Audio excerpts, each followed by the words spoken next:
Never in human history has so few taken so much from so many as America's Illuminati and their warlords of Wall Street and Washington. In just 8 years, these banksters and international government gangsters took us from the greatest creditor nation to the largest debtor nation on earth. Our standard of living has dropped like a rock for 4 out of every 5 Americans. They have foreclosed on our homes, our farms, our factories. They've exported your jobs and surrendered our arms. They want it. A new world order. A new world order. A new world order. A new world order.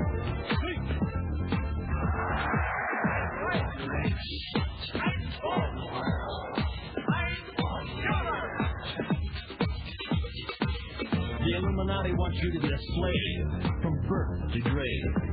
The banksters own the Federal Reserve. It's private. They own it. It's neither federal nor a reserve. The cashiers make that fiat funny money stuff you call dollars for 2 pennies. They lend it back to us at full face value. Then charge you interest. You get the debt. They get the interest. They get the gold. You get the shell. They want is a new world order. A new world order. A new world order. It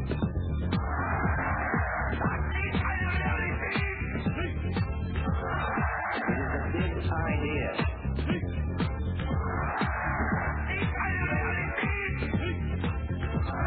It is a big idea. Oh, yes, ladies and gentlemen, it is a big idea, and it's not new in the making.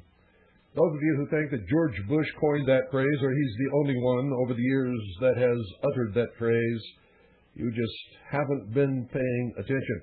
Adolf Hitler used virtually the same term, ladies and gentlemen. Stalin used virtually the same term. It has been used throughout history many times by many different people, all meaning exactly the same thing. When I was in the United States Navy, ladies and gentlemen, I was attached to the Office of Naval Intelligence for the last, well, not the last, but for a period of approximately 5 years during my naval career. I had been 4 years in the United States Air Force with the Strategic Air Command, and was in the United States Navy about 11 years. And during that stint was attached to the Office of Naval Intelligence, where I learned most of the information that set me on a course to find out what was really happening to this country. Was as a member of the intelligence briefing team for the Commander-in-Chief of the United States Pacific Fleet, who at that time was Admiral Bernard Clary. I saw documents that usually only a very few people would ever see, and would never see all of these different operations and programs and projects all at once, as I and the other members of the briefing team did. Now let me explain to you how security clearances work in the government. There is no such thing, ladies and gentlemen, as above top secret. So when you hear people talking foolishly about 23 levels above top secret, they're lying to you. There's not even one level above top secret. Top secret is the highest level of classification of information in the United States government and the military service.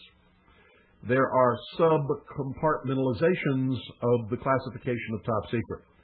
For instance, if you have a project that you don't want anybody to know about, even if they do have a top secret clearance, then you classify it by compartmentalizing it. An example of such a project might be building the B-2 bomber, where each person, you would only want to know just exactly what they had a need to know. So each person would be compartmentalized under top secret in an area that would give him or her only access to that particular piece of information or equipment that they were building or making or helping to assemble in order to produce the B-2 bomber. So the classification for building breaks may have been top secret wall plug. It could be anything. And the people who had a top secret clearance, who were working on that particular piece of information that had to do with wall plug, could only see that information and nothing else.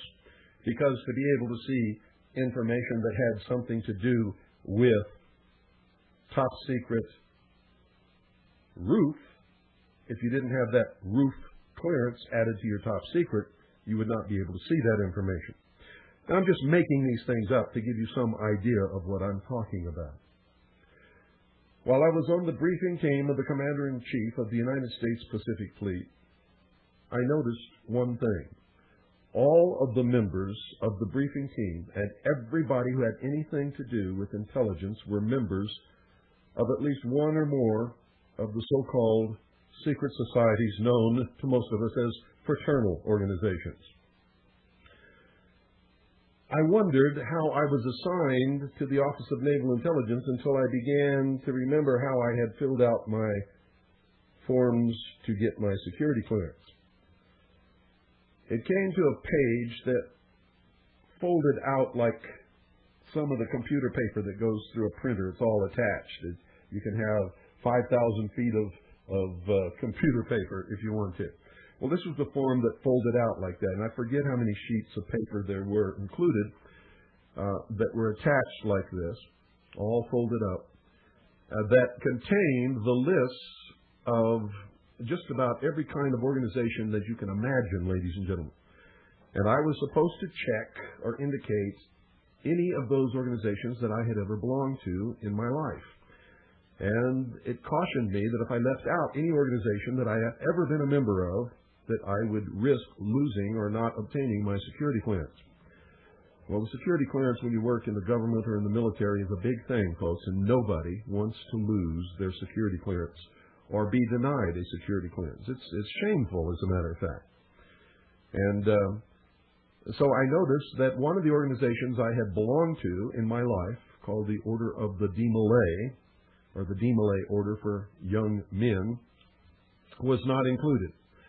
So I checked Freemasonry, because the Demolay organization for young men, or teenage boys, as a matter of fact, is the adolescent version of the Masonic Lodge, so to speak. Little did I know that when I checked Freemasonry, so that I could never be accused of leaving anything out, any of the organizations that I had belonged to, that I would be signed to the Office of Naval Intelligence and then ultimately to the briefing team of the Commander-in-Chief of the United States Pacific Fleet. And so that's how I got assigned. And while I was there, I saw, ladies and gentlemen, and learned very quickly that the American people are very seldom, if ever, told the truth about literally anything. For instance, while President Nixon, and folks, don't blame it all on President Nixon, they all do it. This is the established policy of the national security apparatus. You don't tell anybody anything they don't have a need to know. And you never tell the American people the truth about what's happening, ever. It's just that simple. They don't have a need to know. Well, President Nixon was telling the nation on television that we were not bombing North Vietnam, that we had no troops in Cambodia or Laos, that we had not put any of our people in Cambodia or Laos, that we were not bombing or strafing or doing any air missions in Cambodia or Laos. I was sitting there with a group of high-ranking naval officers waiting for the latest bombing results of North Vietnam and the latest situation reports of our combat missions in Cambodia and Laos. So I knew early on that the American people were being lied to. And they're being lied to about everything, folks. The Vietnam War had nothing to do with communism, had nothing to do with any of the politics in Southeast Asia, as the American people have been told. It had absolutely everything to do with the drugs in what's known as the Golden Triangle and with the oil in the Gulf of Tonkin and the South China Sea. The #1 mission of the United States Navy in the Gulf of Tonkin was not to support the troops engaged in battle on the ground in South Vietnam, but was to protect the oil exploration ships which were locating the places that were scheduled to begin drilling for oil when we won the war. Well, it turned out that we didn't win the war. At the same time, the Central Intelligence Agency was taking over from the French the manufacture and the exportation of drugs from Cambodia, Laos, Vietnam, and what's known as the Golden Triangle, in order to use those drugs to bring in tons and tons of money for their black projects that they cannot get money for from Congress, and for the ultimate use in destroying all existing sovereign nation states and bringing about a one-world totalitarian socialist government.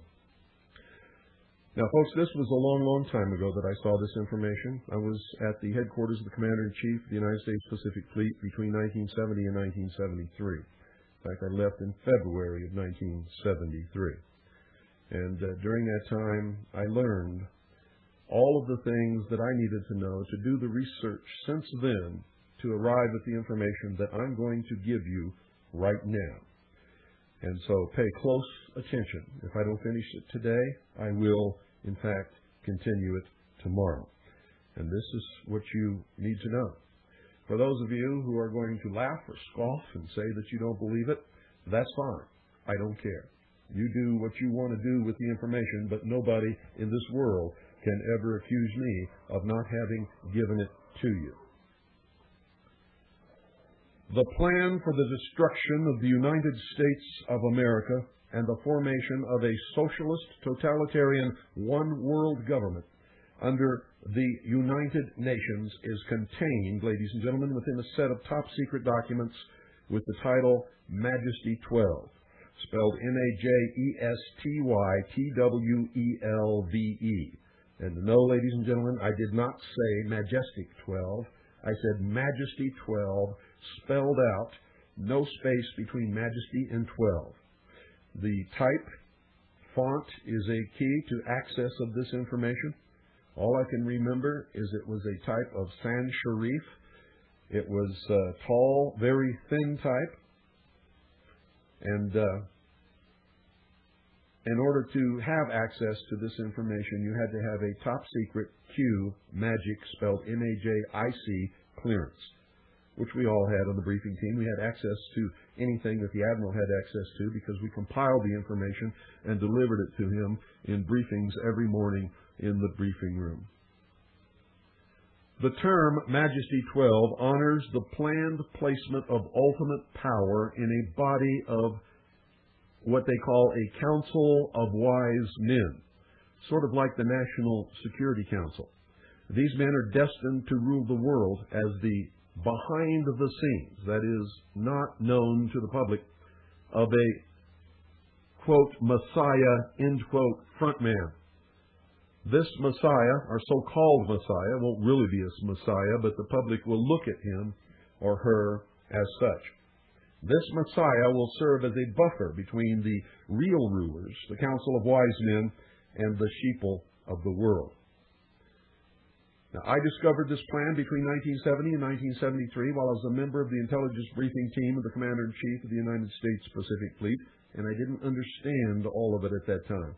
I didn't really know what it was that I had access to.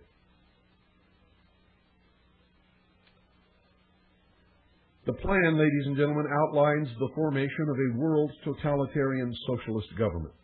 It is the policy of the United States government. It is to be ruled by a behind-the-scenes council of wise men. A benevolent dictator who is thought to be a Messiah will be perceived as the real head of government. The Constitution of the United States of America and its Bill of Rights will be scrapped. A parliamentary form of government will take its place. All military forces and individuals are to be disarmed except for an internal police force which will carry only the minimum weapons needed to maintain internal order.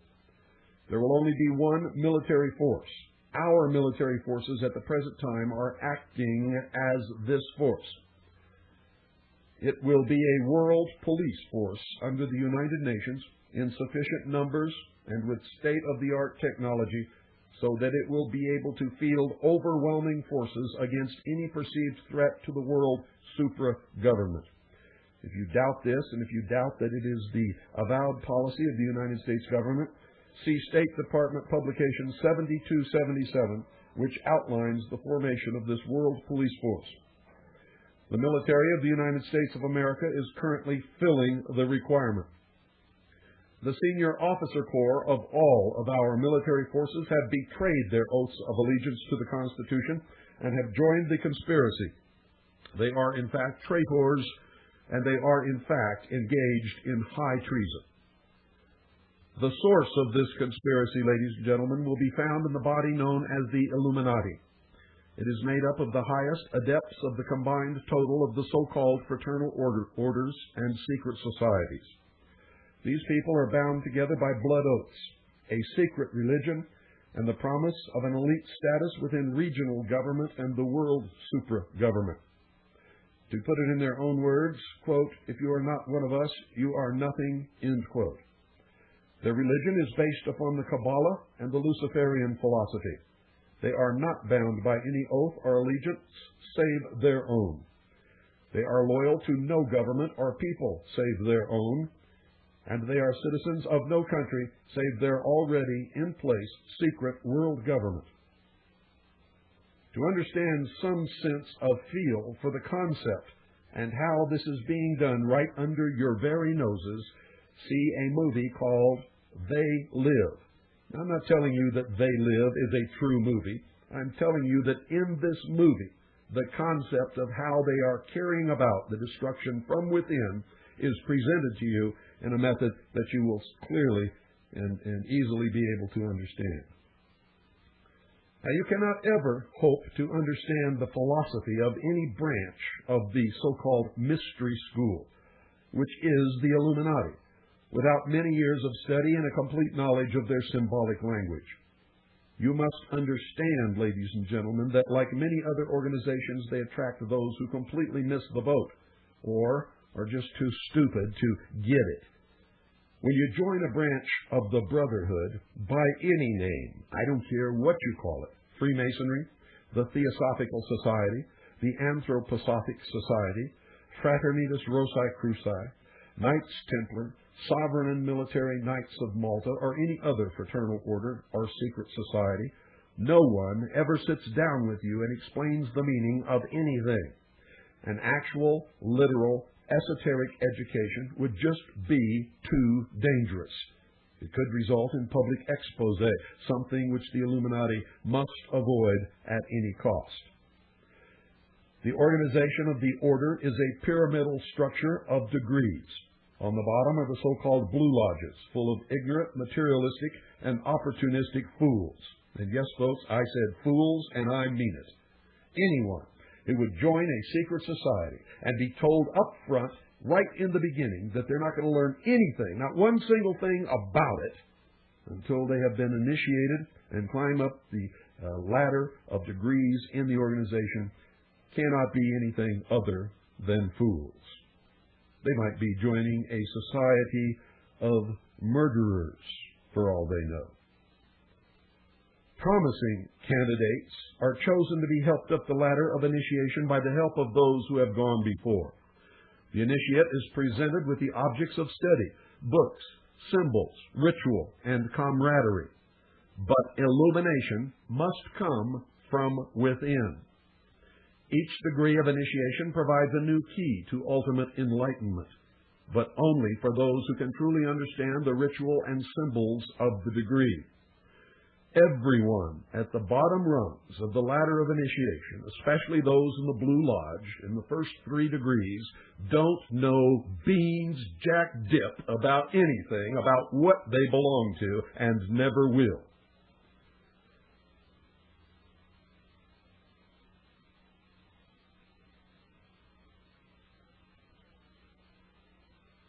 Where understanding or the ability to keep the secrets stops, the progress of the candidate stops, and they never, ever progress any higher.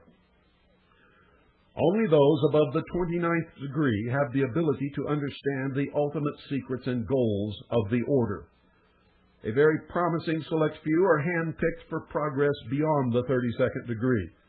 Those chosen disappear behind the veil and become one of the, quote, 1,000 points of light, end quote, but they are more properly known as the Magi. That process has always been the protection of the Illuminati in a Christian world that has had a tendency to burn at the stake those who differed in belief or philosophy. The burning alive of men like Giordano Bruno and Jacques de Molay, the persecution of their orders, and persecution of men like Galileo by the Catholic Church has resulted in the Brotherhood's hatred of Christianity and the goal of the ultimate extermination of all religions save theirs. Now listen to me carefully. The goal is the ultimate extermination of all religions except for their religion. And yes, there is a religion. The philosophy at the core, ladies and gentlemen, of all of the mystery schools is the foundation and the font of socialism and communism. Most socialists don't have the slightest idea that they are puppets of an arcane philosophy bent upon world domination. They actually believe they will ultimately realize a world where everything is free courtesy of Big Brother, and where all risk and worry has disappeared. Any such world would only be a world of slaves dependent upon an elite class of masters. What fools! The philosophy of the mystery school is the Luciferian philosophy as put forth by that's Christopher Albert Pike, who is one of the founders of the Ku Klux Klan. But it is not his original thought. He just expounded upon it in forms that eventually became accessible to those who seek it, like me. Before you begin blabbering that Albert Pike's name never included Christopher, you'd better look up the meaning of that name and further understand that the Christ of the Mysteries has absolutely nothing to do with the Christ of the New Testament, at least not in the manner in which it is interpreted by the Christian church. Christopher literally means Christ-like. And in the mystery religion, in the ranks of the Illuminati, Albert Pike reached what they call apotheosis. He became Christ-like, is an ascended master, helping to guide them from the so-called spirit world. If you'll look straight up, standing in the rotunda of the Capitol building in Washington, D.C., you'll see that they believe the same thing happened to George Washington, the first president of the United States of America. Pictured on the inside of the Capitol dome, you will see George Washington in the chariot of Apollo, riding across the sky, surrounded around the periphery of the dome with all the old gods of the Roman pantheon. Now, if you want some sense of how these things are being brought about, watch the series Star Trek from the beginning episodes up to the present. And you will begin to realize that it was an indoctrination into the concepts of socialism through subliminal initiation of the youth of the nation. The captains, James T. Kirk and Christopher Pike, are symbolic salutes to the Order of the Knights of the Temple of Jerusalem and to the Brotherhood's greatest philosopher and probably its most prolific writer, Christopher Albert Pike. Those who understand the symbolic language would have noticed the most recent Academy of Motion Picture Arts and Sciences Awards ceremony recognized the coming of the, quote, new dawn, end quote, with the rising sun in the backdrop and the two triple crowns of the mysteries representing the Trinity of Osiris, Isis, and the child Horus on each side. And you thought they were just statues of the Oscar. Very simply, ladies and gentlemen, the philosophy is, quote, Adam and Eve were held prisoner in the chains of ignorance by an unjust and vindictive God in the Garden of Eden. They were set free from their bonds by Lucifer, known in the myths as Prometheus. And the setting free of their bonds is called evolution, or primordial knowing. They were set free by Lucifer through his agent Satan in the guise of a serpent, which is the ancient symbol of wisdom, with the gift of intellect, known in the mysteries as fire. Through the use of his intellect, they believe man will perfect the race, the Aryan race, Anglo-Aryan race to be exact, and will himself become God. It is a metaphor for the development of the thinking man through the process of evolution and the eventual domination of the universe by learning how to dominate and control nature. This process is called magic. The result will be the apotheosis of the race of mankind and the elimination of all who cannot make this paradigm shift in the coming new age. The alchemists had the same religion, but disguised it, ladies and gentlemen, under the profane interpretation of the exoteric or outward expression of turning lead into gold. The search for the philosopher's pure red stone was really the attempt to perfect the soul of mankind. Don't you really feel pretty smart now? I hope so. I hope a light is coming on in your head. Because of a lot of this, you have seen glimpses of little pieces here and there. Some of the symbology has mystified you. Some of it will gel in your mind as you hear this. Those who are attracted to the mysteries, ladies and gentlemen, who are unable to grasp the esoteric meaning of their education, often take the exoteric meaning to be the truth and turn to Satan or Lucifer as their object of worship, never understanding the metaphor for a much deeper philosophy. The order never objects to this because these Satan worshippers are useful in their own manner. They furnish a diversion and are often a source of large sums of money, although the brotherhood, folks, have seldom found themselves lacking in fools or funds. Shirley MacLaine understands the philosophy perfectly, though probably not in its correct interpretation. She is a member in good standing. I am God is, of course, the true message. Fire is the god of the mysteries, and its priests are the philosophers of fire. They believe that any concept of creation must result in the idea that all things are manifestations of the Creator, which is pantheism.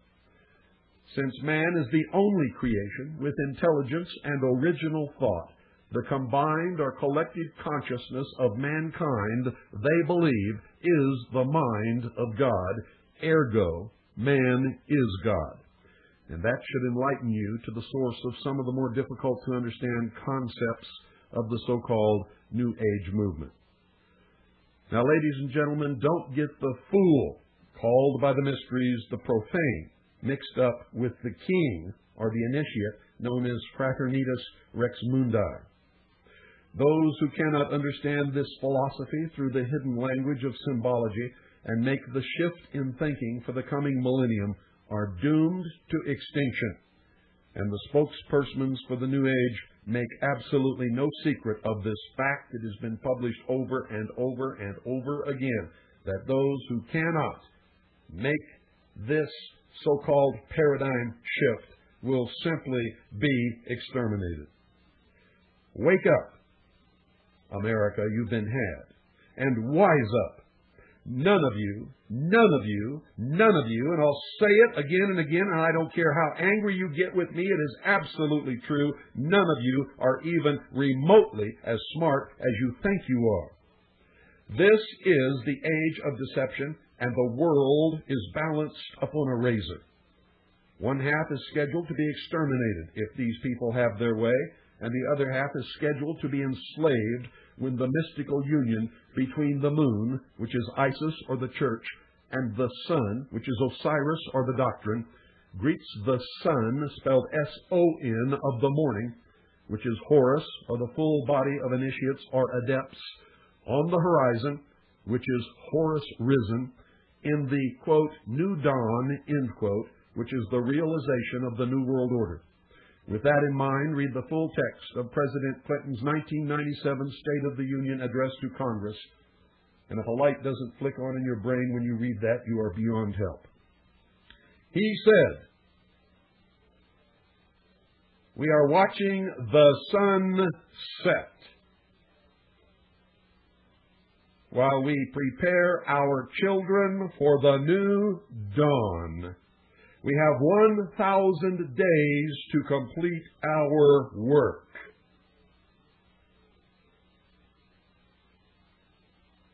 Wake up. This conspiracy, ladies and gentlemen, is also extremely racist. These people consider blacks, Hispanics, and Aboriginal people to be, quote, useless eaters, end quote. They believe, or at least profess, that the Anglo-Aryan race is the true Israel, and thus the master race. Now, in all truth, the leaders of this subversion don't believe any such thing, ladies and gentlemen, but they use this as a tool to manipulate and guide these silly idiots who do. Despite the racism of the Illuminati, they have convinced the useless eaters that they are their friends, benefactors, and protectors. And while destroying these poor people with socialism, they have convinced them that Marx is their savior. And these sheep will follow this Judah's goat eagerly, first to be sheared, and then to their re-enslavement and eventual, probably, slaughter. In this world government, there will be no individual rights, only privileges.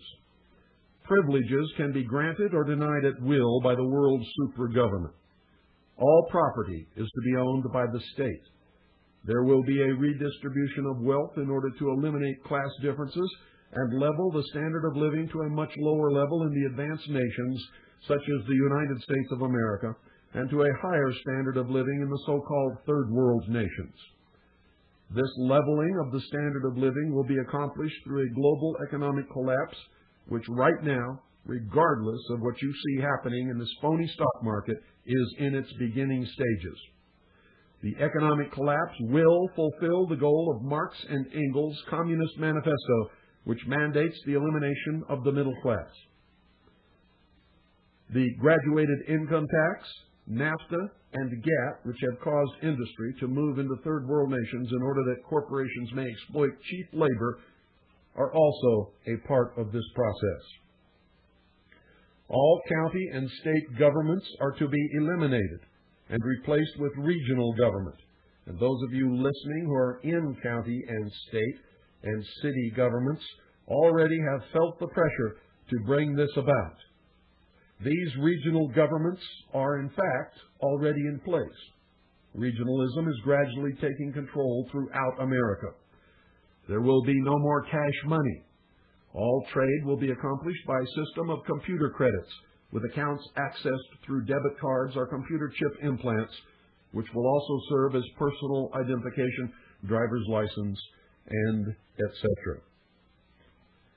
The plan, ladies and gentlemen, for the creation of a socialist world government is protected by an invented extraterrestrial threat from space. The entire UFO phenomenon and the so-called ufology, which I call the ufology movement, has been created to further the protection and activation of this plan. Within Majesty12 is Operation Majority, which justifies the plan by presenting an extraterrestrial threat as the reason for the necessity for world government. Operation Majority is named after the original Bolshevik party which sparked the Russian Revolution. Bolshevik literally means the majority. The plan states that if the American people are ever told of this extraterrestrial presence, these aliens will destroy the United States of America. Now, folks, all who have access to this plan, who inadvertently discover the plan, are silenced by that warning.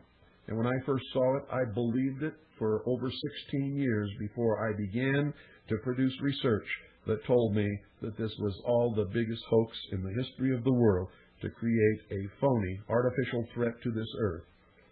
The report from Iron Mountain confirmed it.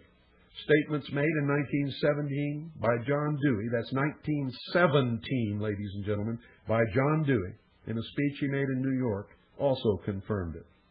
In my study of the broadcast on CBS, which was owned and created by William Paley, who, ladies and gentlemen, has always been an operative of the intelligence community of the United States of America confirmed it. A further safeguard ensures that anyone who links the so-called alien threat with the coming world government will be ridiculed and discredited by the press. When I saw this plan while I was in the Navy, I believed it.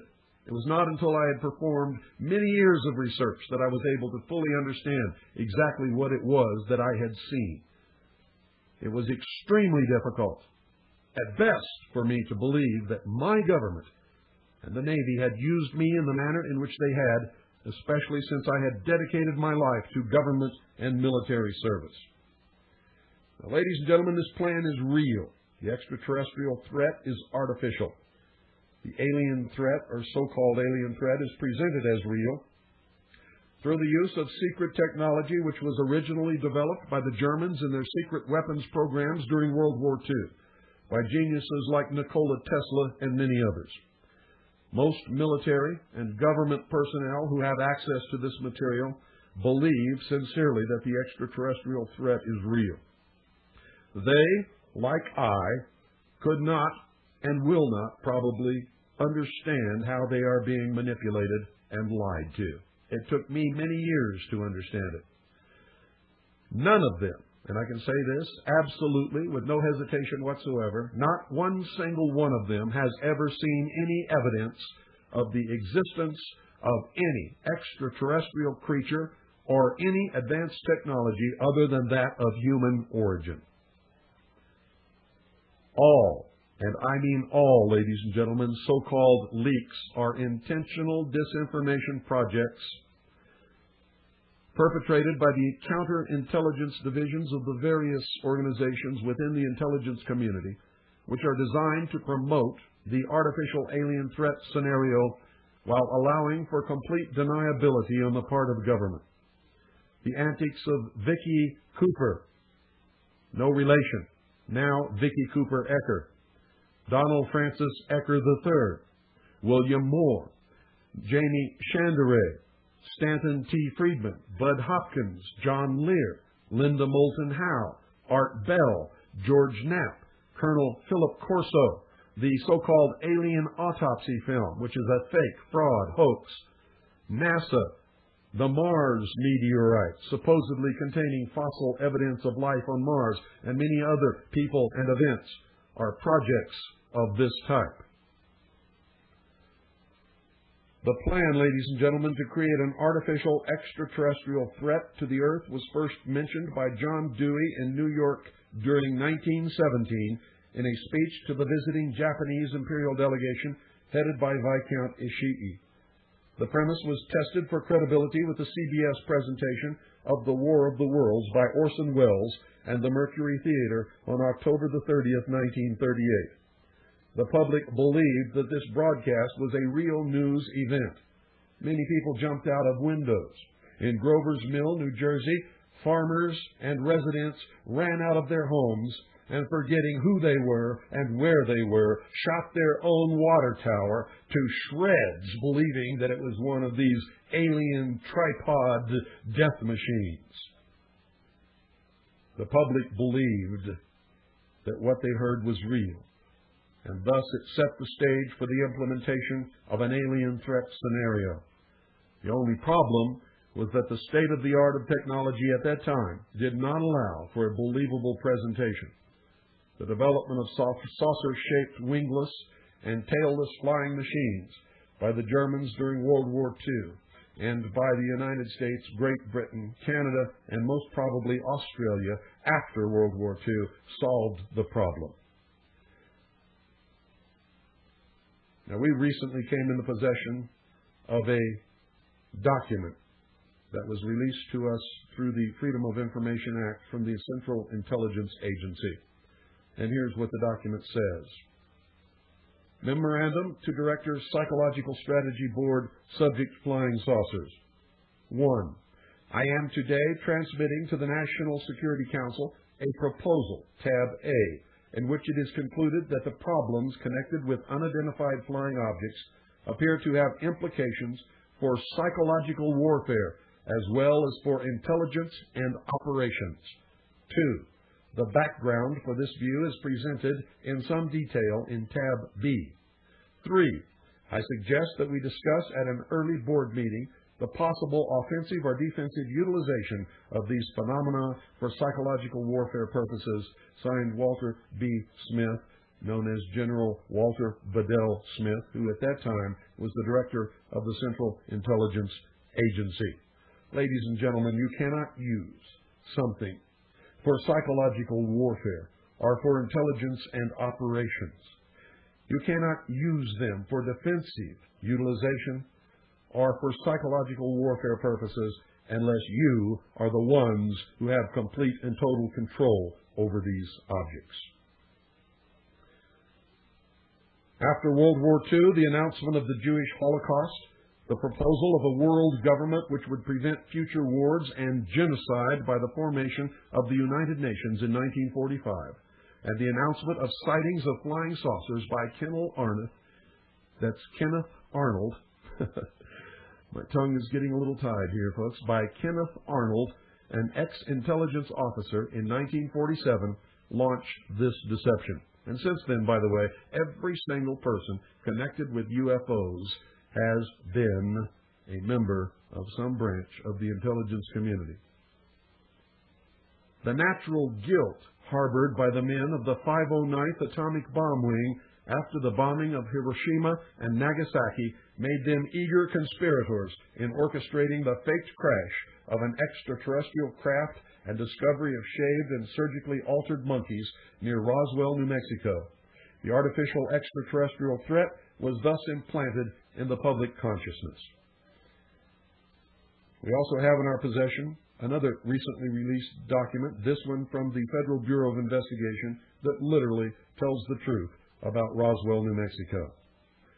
It's from the FBI office in Dallas to the director and senior agent in charge in Cincinnati. That's the director of the FBI and the senior agent in charge in Cincinnati. Urgent. Flying disc information concerning, and that's blacked out, Headquarters 8th Air Force, telephonically advised this office that an object purporting to be a flying disc was recovered near Roswell, New Mexico this date. The disc is hexagonal in shape and was suspended from a balloon by cable, which balloon was approximately 20 feet in diameter. There are several words blacked out.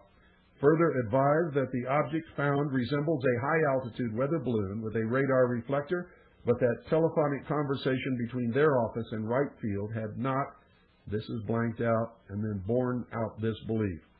Disc and the balloon being transported to Wright Field by special plane for examination. Information provided this office because of national interest in case blank, that's blacked out, and fact that National Broadcasting Company, Associated Press, and others attempting to break story of location of disc today. Another two words are blacked out. Advised would request Wright Field to advise Cincinnati office results of examination, no further investigation being conducted. And then it has all the routing and the typical stuff on it. This is an authentic document. It is real, and it tells the truth. Now, applying Hitler's concept, ladies and gentlemen, of the big lie, the artificial extraterrestrial threat was nurtured and built into an always present possibility over the next 50 years. Eventually, a large percentage of the world's population, including many of you listening, found themselves believing in alien ships, extraterrestrial visitation, alien mutilation of animals, which is really the byproduct of the government's experimentation with low-level radiation effects upon animals and humans across the country, downwind of atomic power plants, nuclear weapon assembly plants, and various other facilities that occasionally, on purpose or by accident, release radiation into the atmosphere. And alien abductions of humans with absolutely, and I'll say this again, with absolutely no proof that extraterrestrials exist anywhere in the universe, much less that any have ever visited this planet whatsoever. To try to obtain any, just in case some exists, Some organizations have offered as much as $1 million reward to anyone who will bring forth any shred of any evidence whatsoever of the proof of the existence of extraterrestrial life. Not one single person has ever come forward to claim any of these rewards ever at any time. The artificial threat is further advanced through the mind control programming of Marxists in Hollywood, television, advertising, publishing houses, and of course the vast euphology movement, all of which are in the complete control of the Illuminati and the intelligence community. Fear, ladies and gentlemen, is instilled through the incidental use of terror, inspired by the cattle and animal mutilation byproducts of the government's secret radiation monitoring operations and the so-called alien abduction scenario induced by state-of-the-art and extremely sophisticated mind control operations. To make interstellar travel believable, NASA was created. The Apollo space program foisted the idea that man could travel to and walk upon the moon.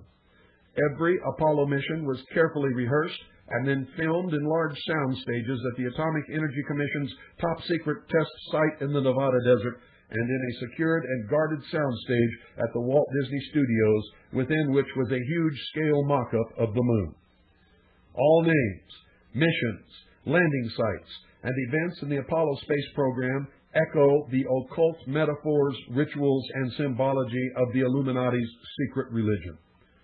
One of the most transparent was the faked explosion on Apollo 13, which was the metaphor for the initiation ceremony involving the death, which was the explosion, placement in the coffin, which was the period of uncertainty of their survival, communion with the spiritual world and the imparting of esoteric knowledge to the candidate, which was their orbit and observation of the moon without physical contact, rebirth of the initiate, which is the solution of the problem and repairs, and the raising up by the grip of the lion's paw, which is the reentry and recovery of Apollo 13.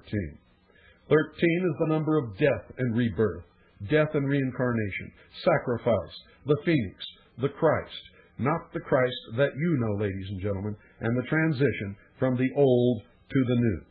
Another revelation to those who understand the symbolic language of the Illuminati is the hidden meaning of the names of the space shuttles. Now listen to me very carefully.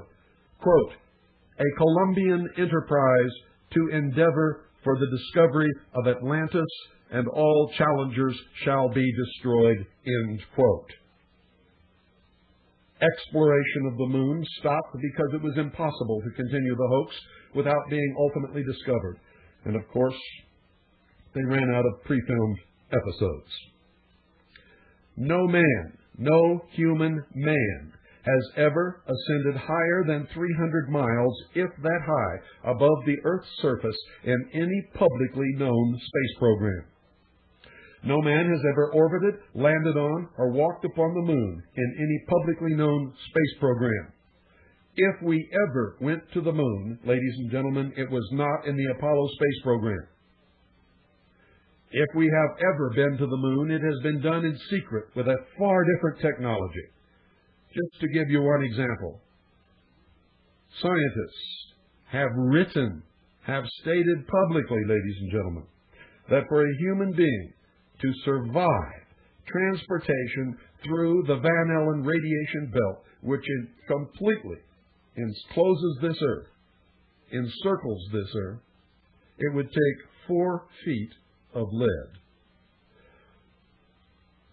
Now just think about that. The tremendous radiation encountered in the Van Allen belt, the solar radiation, cosmic radiation, temperature control, and many other problems connected with space travel prevent living organisms leaving our atmosphere with our known level of technology.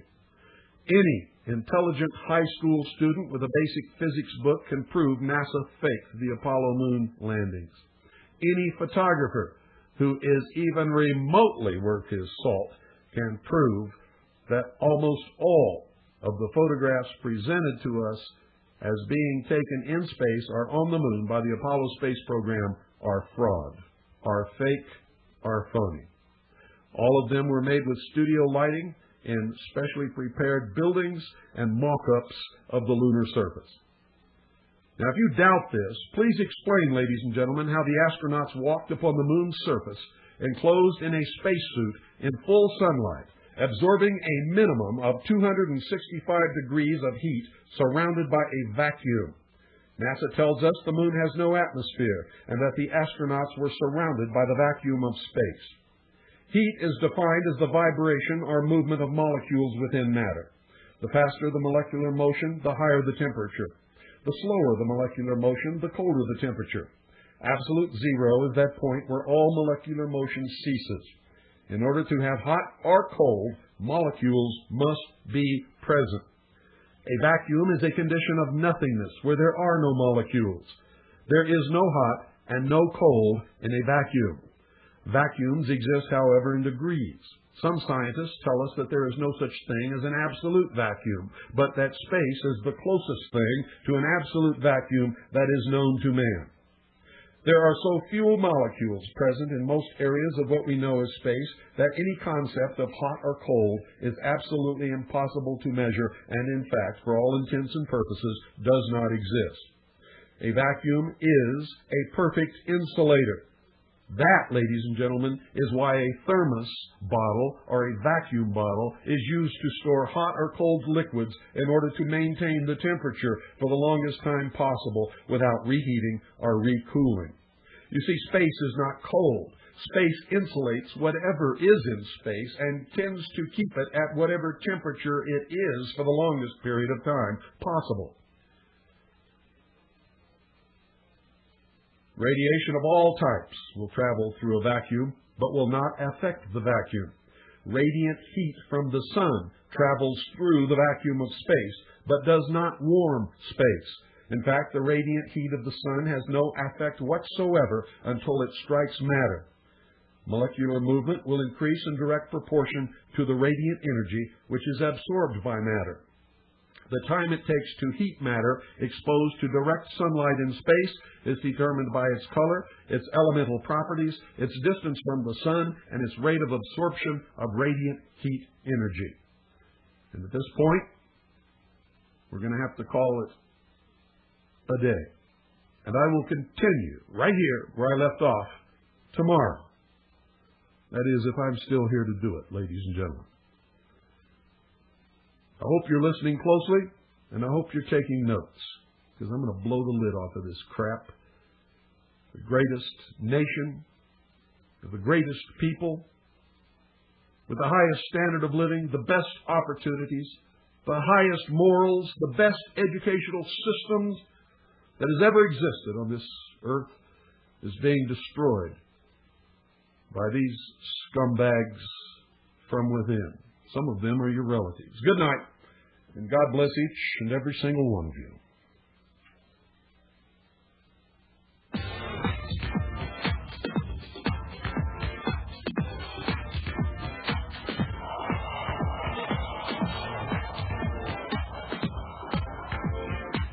Glad you could make it.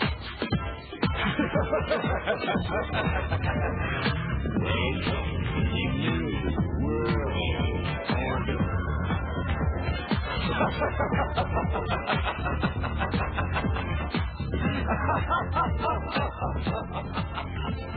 Never in human history has so few taken so much from so many as America's Illuminati and their warlords of Wall Street and Washington.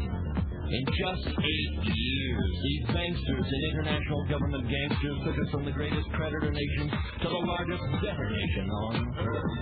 Our standard of living has dropped like a rock for 4 out of every 5 Americans.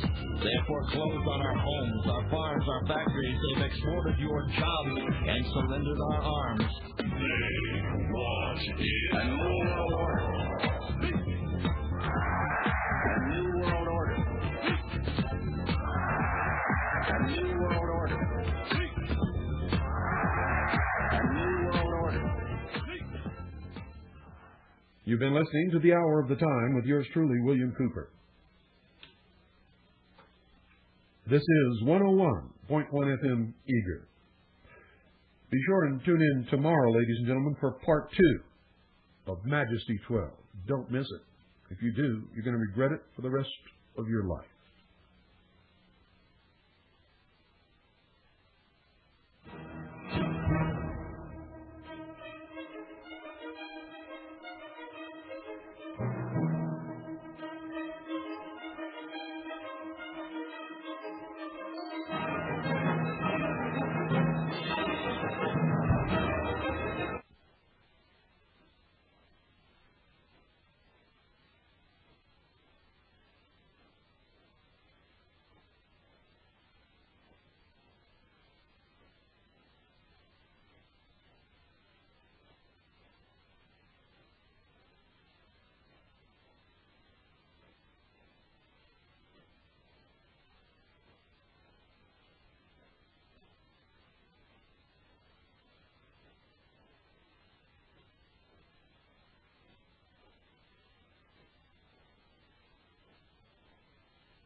go, brother.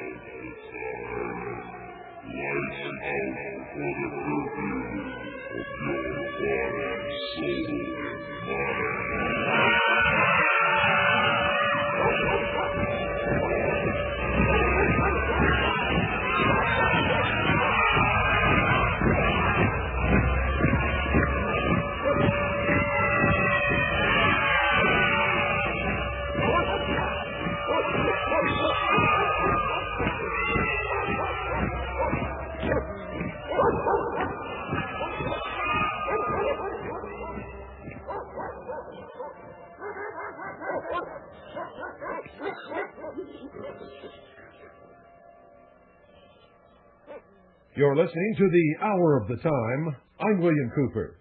Good evening, ladies and gentlemen. I hope you're all ready for tonight's broadcast. This is a live broadcast.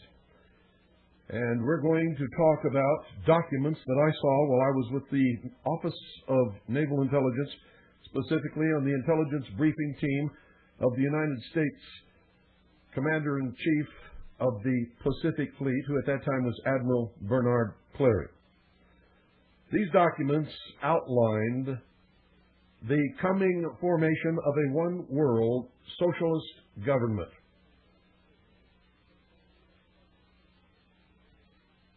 There were many different aspects to this plan. One called for the ultimate unification of all religions into one, or to put it another way, the destruction of all existing religions, save the religion of the group that is bringing about what is known to most of us as the New World Order. It is, in fact, and it was revealed by this plan, that they are the sum total of the highest adepts of all of the secret societies and so-called fraternal orders, which as one body make up the mystery schools, or the ancient mystery religion of Babylon.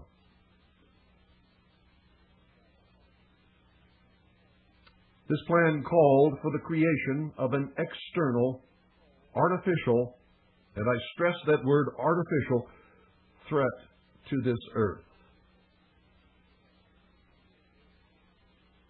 The entire ufology movement, ladies and gentlemen, is a creation meant to bring that about. Don't go away. I'll be back in just a couple of minutes, and we will continue.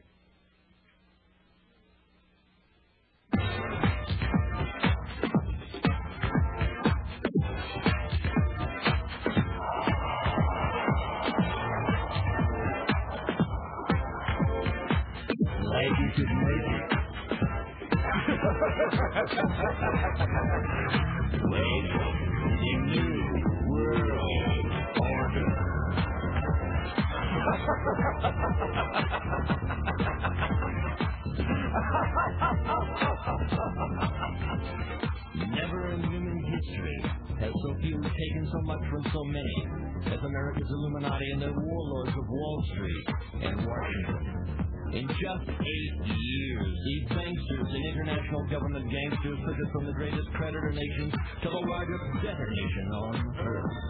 Our standard of living has dropped like a rock for 4 out of every 5 Americans.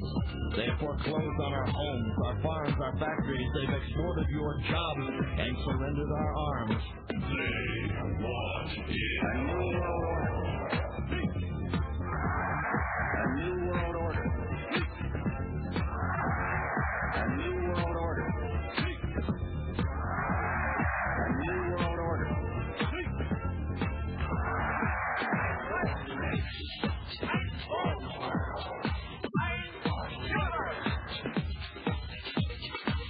The Illuminati wants you to be a slave from birth to grave. The banksters own the Federal Reserve. It's private. They own it. It's neither federal nor a reserve. The cashes make that fiat funny money stuff you call dollars for 2 pennies. They lend it back to us at full face value. Then charge you interest. You get the debt. They get the interest. They get the gold. You get the shell. They want is a new world order. A new world order. A new world order.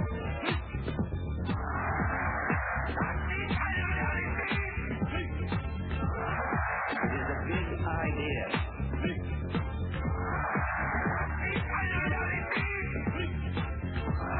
It is a big idea. A new world order. Yes, ladies and gentlemen, there is a plan to bring about a new world order, and a lot of the things that you see happening in the world today are a direct result of action taken to complete that plan. Now, many of you aren't going to believe a word that I'm saying, and that's okay. You will find out eventually, I can assure you. And just as a little aside here, over the years that I've been warning people about this and teaching people the truth about what's really going on, I have made probably 200 or 300 predictions. I've only been wrong once. All of my predictions have come true, ladies and gentlemen, except for one, and that was my prediction that Manuel Noriega would not be tried in an American court nor serve any time in an American prison because it was against the law of nations for somebody like the United States to arbitrarily decide to arrest the leader of a foreign country. Just as their diplomats have immunity when they are here in this nation representing their country, the heads of government of all countries have diplomatic immunity unless they are captured as an act of war. But that was no war, ladies and gentlemen. It may have been an act of war, but it was no war. It was a police action. I mean, our troops went down there specifically to arrest Manuel Noriega on charges put forward by the Justice Department in a United States court. It was unlawful. But at that time, I was not aware that they were so far along in their plans that the concept of sovereign nations no longer stands. Which means if another nation ever becomes more powerful than the United States of America, they can do the same thing to us, ladies and gentlemen, or the United Nations. If the Security Council votes to arrest the President of the United States based upon the precedent that we set in Panama, they can do it. Now, I'm going to overlap on yesterday's broadcast just a little bit to make sure that we're not behind in anything. I want to make sure that everybody understands exactly what I'm talking about. And I don't want to come in the middle of something that we started yesterday, so we're going to back up a little bit. And I'm going to go over some material that we have already covered. As always, when you listen to the hour of the time, folks, make sure you have pen and paper handy and that you use it. Take copious notes.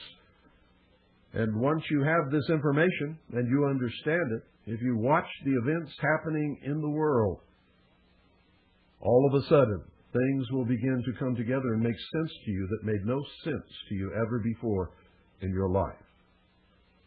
If you really believe that things on the worldwide scale happen all the time by accident, then you're not playing with a full deck of cards, folks.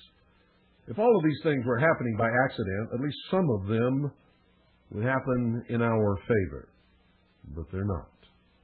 The law of averages, the laws of statistics say that eventually the card has to come up in our favor. We have to get a winning hand. But we are continually losing big time. And I mean big time. So let's back up. Remember, I talked yesterday about the creation of an artificial alien threat to this earth to facilitate the destruction of sovereign nations, the coming together as one humanity under a one world government, with all people willing to make whatever sacrifices are called upon them to make, such as giving up all your liberties and freedoms and anything else they may ask you to do, in order to oppose this external threat. And I talked about a lot of other things, but if you want to go back and cover those, folks, you're going to have to buy the tape. Now, this radio station and this broadcast is owned and operated by the Independence Foundation Trust, which is a non-profit charitable organization. So if you want to find out how to acquire the tapes of any broadcast of the hour of the time, write to Harvest Trust. That's Harvest Trust, P.O. Box 2470, Pine Top, Arizona 85935. That's Harvest Trust, P.O. Box 2470, Pine Top, Arizona 85935. Or you can call 520-333-4578. We now continue with today's broadcast.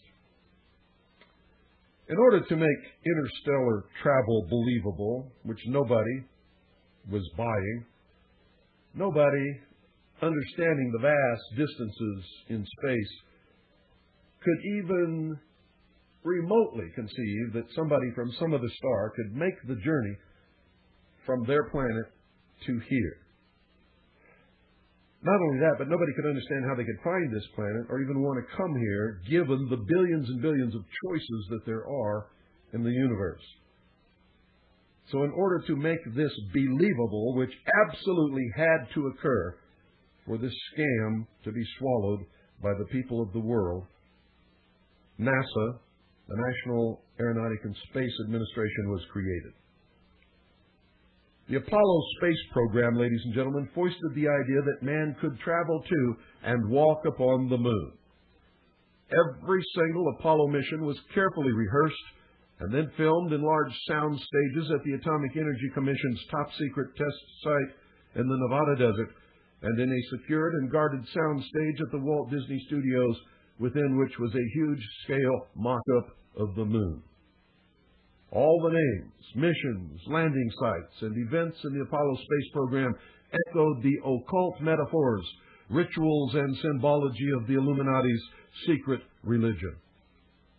One of the most transparent, not the most, but one of the most transparent, was the faked explosion on Apollo 13, which was the metaphor for the initiation ceremony involving the death, which was the explosion, placement in the coffin, which was the period of uncertainty of their survival, communion with the spiritual world and the imparting of esoteric knowledge to the candidate, which was the orbit and observation of the moon without physical contact, rebirth of the initiate, which was the solution of the problem and repairs, and the raising up by the grip of the lion's paw, which was the re-entry and recovery of Apollo 13.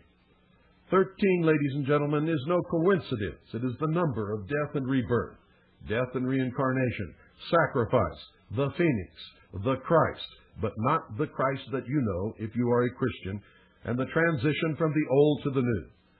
Another revelation to those who understand the symbolic language of the Illuminati is the hidden meaning of the names of the space shuttles.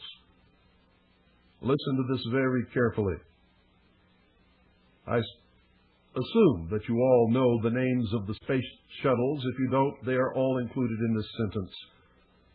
Quote, "A Colombian enterprise to endeavor for the discovery of Atlantis, and all challengers shall be destroyed," end quote. Exploration of the moon, ladies and gentlemen, stopped because it was impossible to continue the hoax without being ultimately discovered. They were pressing their luck as it was. And of course, they ran out of pre-filmed episodes. No man, ladies and gentlemen, listen to me very carefully, no man has ever ascended higher than 300 miles, if indeed any have ever ascended that high above the Earth's surface. No man has ever orbited, landed on, or walked upon the moon in any publicly known space program. If man has exceeded the 300-mile limit, and if man has ever truly been to the moon, it has been done in secret and with a far different technology. It was not done in the Apollo space program.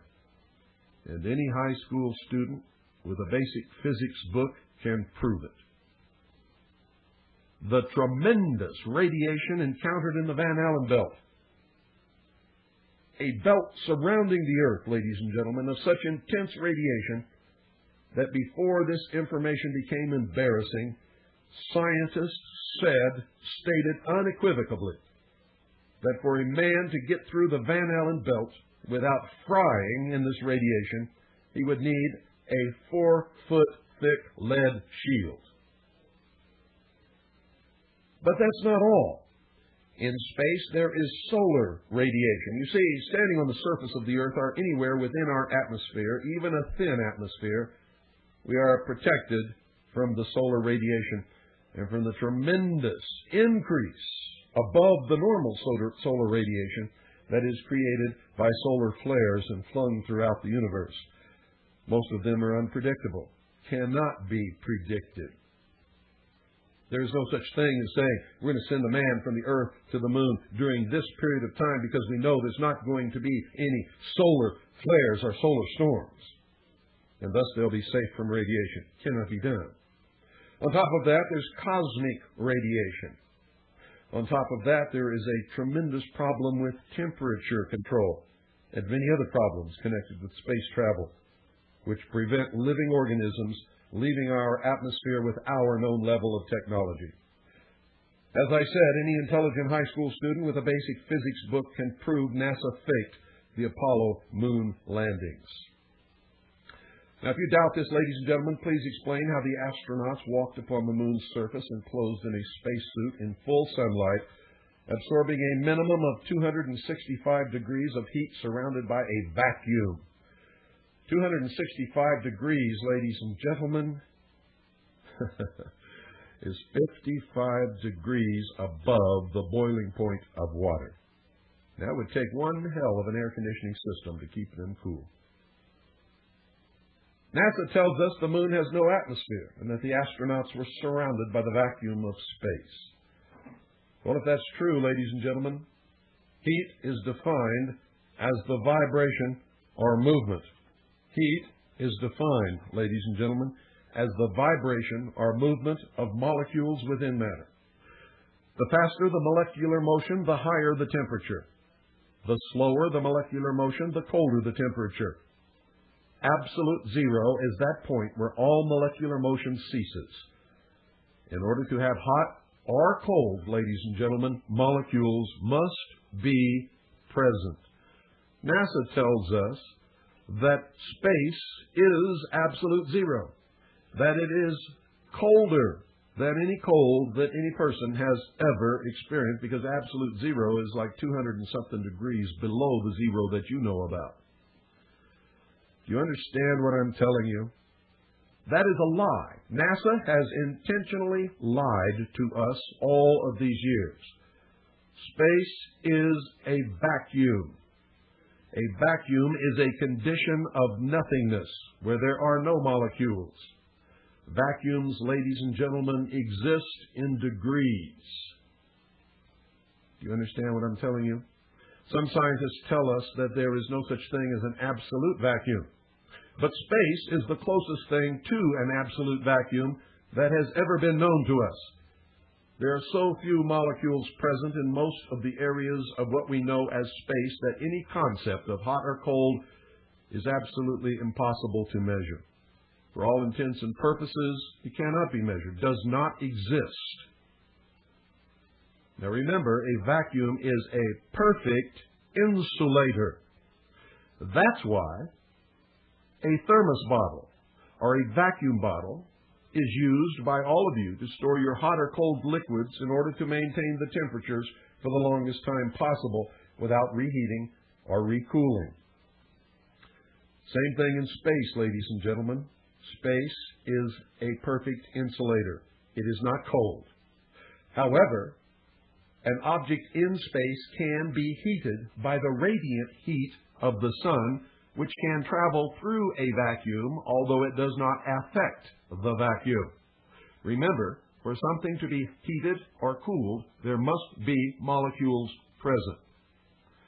Radiation of all types will travel through a vacuum, but will not affect that vacuum. Radiant heat from the sun travels through the vacuum of space but does not warm space. In fact, the radiant heat of the sun has no effect whatsoever until it strikes matter. Molecular movement will increase in direct proportion to the radiant energy which is absorbed by matter. The time it takes to heat matter exposed to direct sunlight in space is determined by its color, its elemental properties, its distance from the sun, and its rate of absorption of radiant heat energy. In other words, an object in space will absorb the radiant heat energy of the sun and will be heated until its temperature becomes equal to the radiant heat that it is absorbing. The side of the object that is in shadow will not be cooled by the so-called, quote, cold of space, end quote, NASA's lie that it has perpetrated for all of these years. It does not happen.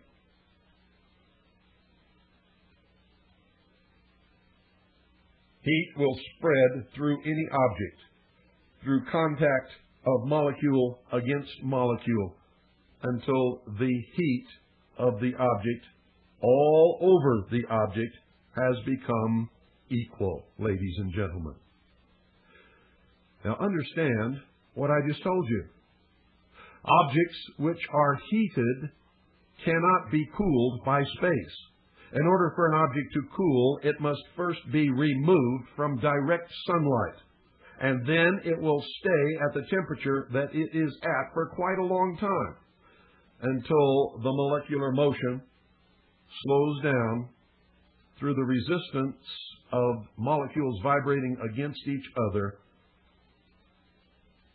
until all motion stops if the object is kept out of direct sunlight for a long enough period of time. Objects which are in the shadow of another object will eventually cool, but not because space is cold. Space is not cold. Space has no temperature whatsoever. Space is a perfect insulator. Hot and cold do not exist in the vacuum of space, or in any vacuum for that matter. Objects cool because the laws of motion dictate that the molecules of the object will slow down due to the resistance resulting from striking other molecules until eventually all motion will stop, provided the object is sheltered from the direct and/or indirect radiation of the sun and that there is no other source of heat. And this process takes quite a long time. NASA insists the spacesuits the astronauts supposedly wore on the lunar surface were air-conditioned. An air conditioner cannot and will not work without a heat exchanger. A heat exchanger, ladies and gentlemen, simply takes heat gathered in a medium such as Freon from one place and transfers it to another place. Water can be used. Air can be used. Anything that will conduct heat can be used for this process. This requires a medium of molecules which can absorb and transfer the heat, such as the atmosphere or water. An air conditioner will not and cannot work in a vacuum. NASA, in fact, says that their air conditioning works by a system of tubes which carry water all around the body, all throughout the spacesuit, and to a heat exchanger, which is cooled by ejecting water onto coils which freeze because of the cold of space, and then the water on the coils absorbs the heat from the water in the coils and then evaporates into space. Does not happen, ladies and gentlemen. It is another lie. Such a system might work in the atmosphere of the Earth, but it will not work in the vacuum of space. In fact, if you look at the videotapes, the good videotapes of the astronauts walking around in their spacesuits, you will see no tubes of heat exchangers of any kind and no ice formed on their backpacks anywhere at any time, which means if such a heat exchanger exists, it must exist underneath the backpack, and there must be an opening there so that the ice can have contact with the vacuum of space. When you watch the astronauts bend over, you will see that there is no opening on the bottom of their backpack. NASA has lied to us again. There is no heat exchanger.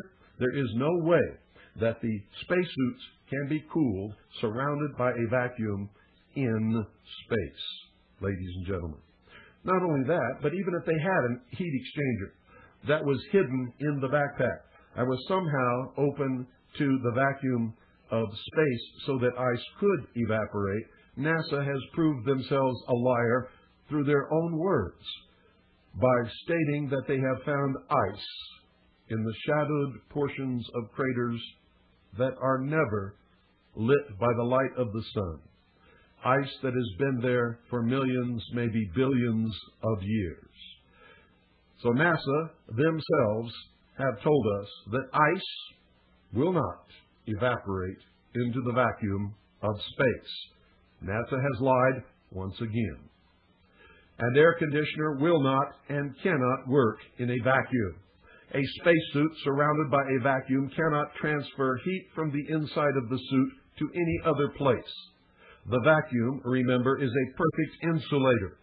A man would roast in his suit like a hot dog in such a circumstance. The same laws of physics apply to any vehicle traveling through space. How did they cool the vehicle? Traveling through space, ladies and gentlemen. Thank you, honey. My little daughter just got home and brought something in to show to me. The same laws of physics, ladies and gentlemen, apply to any vehicle traveling through space. NASA says they solved the problem of heat buildup in the space vehicle traveling from the Earth to the Moon, which you'll remember took several days, by slowly rotating the spacecraft so that as one side was heated, this is exactly what they tell us, as one side is heated, it slowly rotates into the shadow side where it is cooled by the sub-zero temperatures of space. Another lie. Remember, space is a vacuum. It is a perfect insulator. The only thing that NASA could accomplish by slowly rotating the vehicle as it traveled through space would be to roast the astronauts evenly all the way through from all sides, just like a hot dog or a turkey on a spit. Do you understand what I'm telling you? There is no way to cool that spacecraft traveling through space, and the way that NASA does it, or the way that NASA has told us that they did it, is a lie. It is a lie. Remember, they told us that the spacecraft is slowly rotating as it travels through space. And as one side is heated to the tremendous temperatures caused by the radiant heat of the sun, it slowly rotates into the shadow side. It's always rotating, so it doesn't stay there very long. But NASA claims that it was cooled by the sub-zero temperatures of space. It is a lie. If the spacecraft was cooled by the sub-zero temperatures of space, why isn't your coffee cooled in the sub-zero temperatures of the vacuum that surrounds your coffee in a vacuum bottle? Because there is no temperature in a vacuum, and that's exactly what keeps your coffee hot, ladies and gentlemen. NASA has lied to us. NASA and the Apollo space program is one of the biggest hoaxes ever perpetrated. And this is just one of over 100 valid scientific reasons why NASA and the Apollo space program are two of the biggest lies ever foisted upon the unsuspecting and trusting people of the world. The head of NASA at the time of the Apollo space program, Mr. Kleindienst, was rewarded for his ability to hoodwink the world. He is now the Grand Commander of the Council of the 33rd Degree of the ancient and accepted Scottish rite of Freemasonry of the Southern Jurisdiction. In other words, he's the boss of almost all of the Freemasons in the world. All of the astronauts were Freemasons. All of them, ladies and gentlemen. There's a photograph in the House of the Temple in Washington, D.C. of Neil Armstrong on the moon's surface, supposedly. We know that he really was not there when this photograph was taken. In his spacesuit, holding his Masonic apron in front of his groin. The effect upon the people of the world was that if we could go to the moon, other creatures from other worlds could travel to our Earth, especially an advanced race of other creatures. The escalation of the artificial alien threat scenario since that time has been and continues to be extremely obvious. After hearing this broadcast, you should go back and watch Independence Day again and listen very carefully to all of the dialogue, especially that spoken by the President and some of the other leaders of the world. A result, ladies and gentlemen, of the Genome Project at Los Alamos National Laboratory, the recent success of cloning and advances in biochemistry will produce laboratory-created creatures that will ultimately be presented to the people of the world as extraterrestrial in origin. The only reason an extraterrestrial has not been presented to humanity is that they have not yet succeeded in making one that is believable. For an in-depth explanation of this artificial alien threat scenario, read the report from Iron Mountain, The Probability and Possibility of Permanent Peace. The whole scenario is outlined in that study.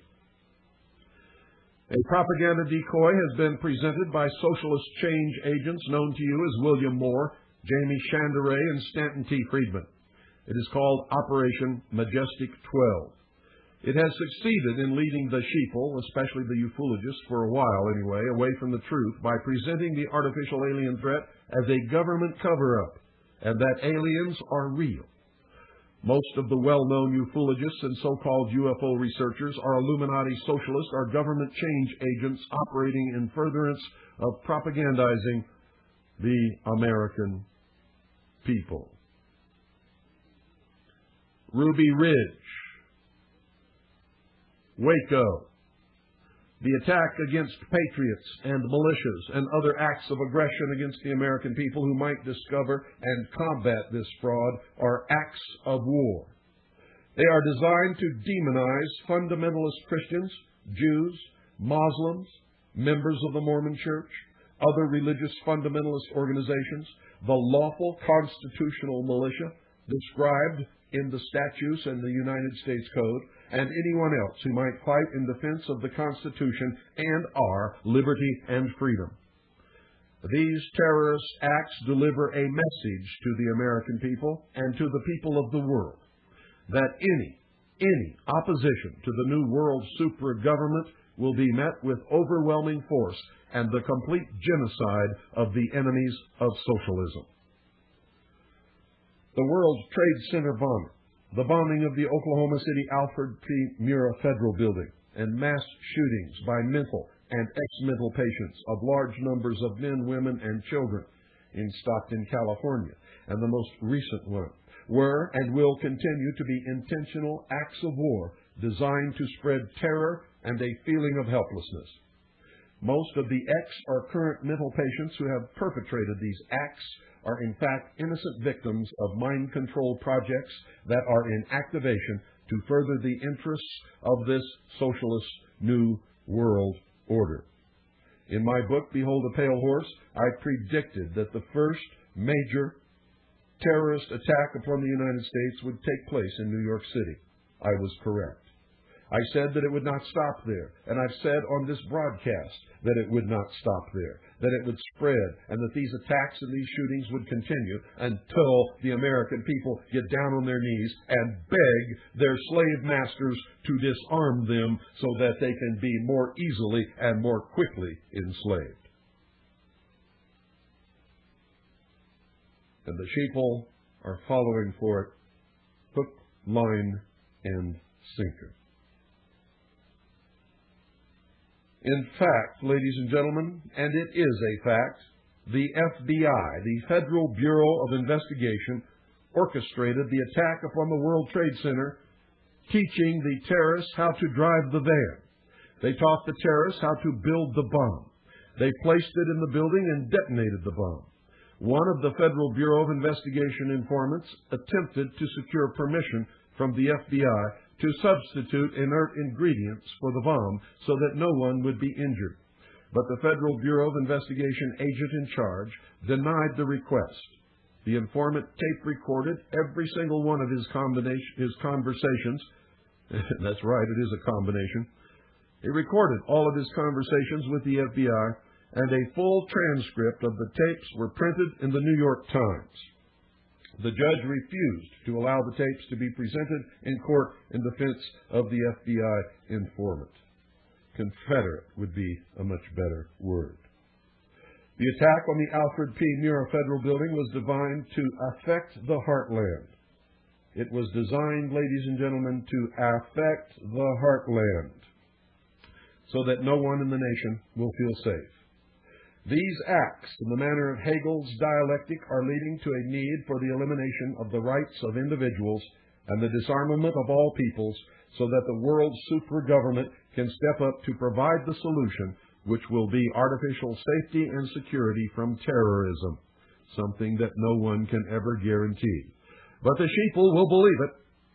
Thesis against antithesis equals synthesis. The Omnibus Counterterrorism Act, which followed, gave the President the power to arrest, imprison, and or deport any political opposition without trial, without habeas corpus, and without explanation of any kind.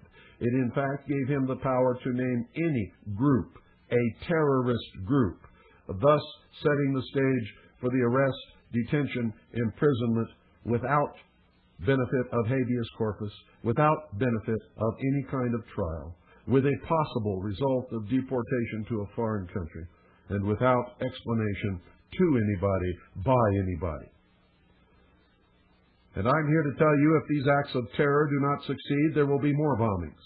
There will be chemical or biological attacks. They will escalate in the destruction, maiming, and killing of men, women, and especially children. As a last resort, if all else fails, the Illuminati are prepared, and I'm going to tell you this again so that you understand it, as a last resort, if all else fails, believing completely that the ends justify the means, the Illuminati are prepared to detonate an atomic weapon in a large American city such as New York, Chicago, or Los Angeles. A war may be promulgated in the Middle East in order to provide the excuse needed to explain terrorist attacks upon the United States of America to the American sheeple in order that they will accept personal disarmament in the interest of peace and security. Now listen to this closely, and if you don't believe it, you check it, because all the documentation is in the public domain. Most of it has already been admitted by the United States government and has been published in the major newspapers of the nation. Saddam Hussein was trained by the Central Intelligence Agency. Saddam Hussein was put in power in Iraq by the Central Intelligence Agency under George Herbert Walker Bush, who later became the President of the United States of America, and led the United States in a war called Desert Storm against Saddam Hussein and Iraq, making sure that no harm came to Saddam Hussein. The United States armed Iraq and gave Saddam Hussein the technology and scientific knowledge to create weapons of mass destruction. Saddam Hussein functions as the big boogeyman of the world, or the Antichrist, if you will, and the stage was set in a film narrated by the same man who on the Mercury Theater presented The War of the Worlds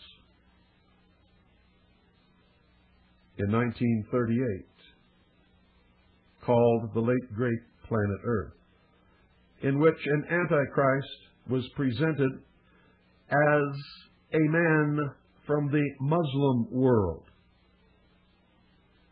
Incredibly, ladies and gentlemen, in this film, he looks exactly like Saddam Hussein.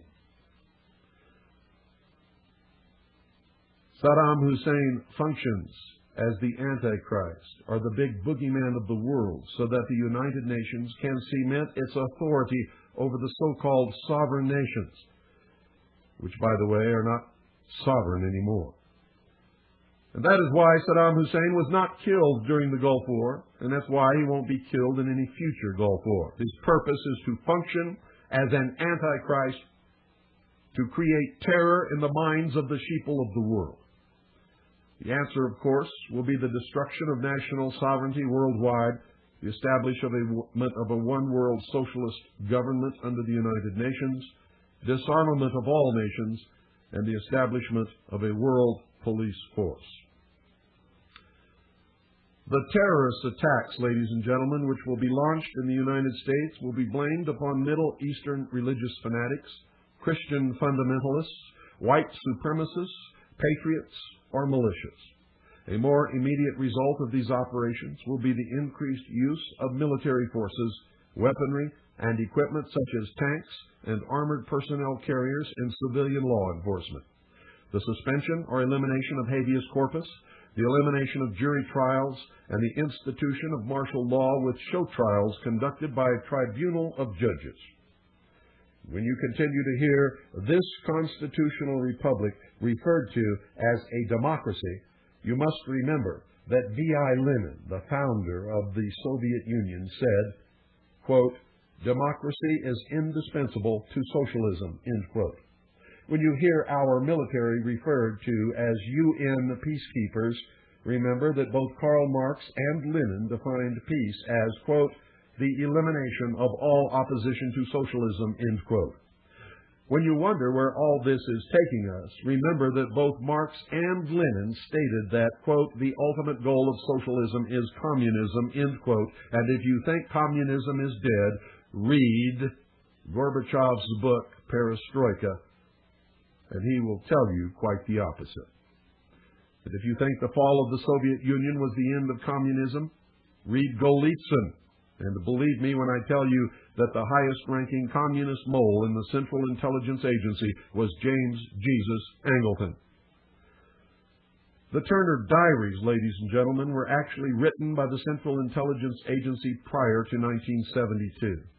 The concept of leaderless resistance was promulgated to enable easy destruction of any resistance to the world super-government. Small, scattered units without a concerted tactical plan and a solid, reliable command structure will be defeated in a very short period of time. No such movement could ever effect the necessary political control to restore order and reinstitute government of any kind, even if they managed to win the war. Now let me say that again so that it sinks through some of the thick heads out there. The concept of leaderless resistance was promulgated to enable easy destruction of any resistance to the world's super-government. The Turner Diaries also branded anyone who used such a tactic as racist terrorists. Small, scattered units without a concerted tactical plan and a solid, reliable command structure will be defeated in a very short period of time. No such movement could ever effect the necessary political control to restore order and reinstitute government of any kind, even if they managed to win the war. Many of the so-called Patriot leaders, such as Lieutenant Colonel James Bogreitz, Mark Kornke, John Stadtmiller, Kurt Saxon, and many others, are actually change agents of Illuminati socialism or the intelligence community. World War III is being fought now. It is being fought with information warfare using very sophisticated mind control techniques, propaganda, disinformation, intimidation, fear, and manipulation. It is, in fact, a usually quiet war being fought mostly with silent weapons. But before long, ladies and gentlemen, I guarantee you it will become very loud and very destructive. Ordo ab chao dictates that the old order be completely and thoroughly destroyed before the new order can be established. How do they do this? Well, many of you follow some of these change agents, believing that they're on your side, looking up to them as heroes, thinking that they're telling you the truth. But, ladies and gentlemen, nothing could be farther from the truth. One of the greatest Trojan horses ever presented to the American people has been Lieutenant Colonel James Bogreitz. Now, this is written by Bogreitz. Nothing is invented here. I'm going to read you a letter that he wrote in response to an editorial printed in the Hartford Advocate This letter was written by Boogeymen to the Hartford Advocate as a reply. And I'm only going to read you the portions of it that apply to this broadcast because it's a long, long letter. He says, quote, "The 17 October edition of the Hartford Advocate's Conspiracy of Hate was indeed just that, but devoid of fact. Since its release, outraged Americans have faxed and mailed me copies from all over the United States. It is unfortunate that the Advocate printed this extensive cover article without so much as a phone call to me. This was irresponsible and insupportable journalism, unless the purpose of the publication is to provide the public with fish wrap. The article cast me as a militia-leading, government-hating, anti-Semitic racist supporter of the Ku Klux Klan and neo-Nazis, all of which is a blatant lie. In accordance with United States Codes 10 and 32, which define the unorganized militia, let me say that again so that there's no mistake here, which define the unorganized militia as a regular, listen to me very carefully, he makes a confession here, as a regular United States Army officer on retainer with hip pocket orders, I cannot be a member of any militia. I neither belong to nor lead any such organization. Neither do I support fear of black helicopters, United Nations, or extraterrestrial invasions. I have steadfastly done everything in my power to dissuade anarchist militia activity and debunk people who advocate violence." Now, what's important there, ladies and gentlemen, is that he has been telling us for years that he resigned his commission as a regular United States Army officer. He lied.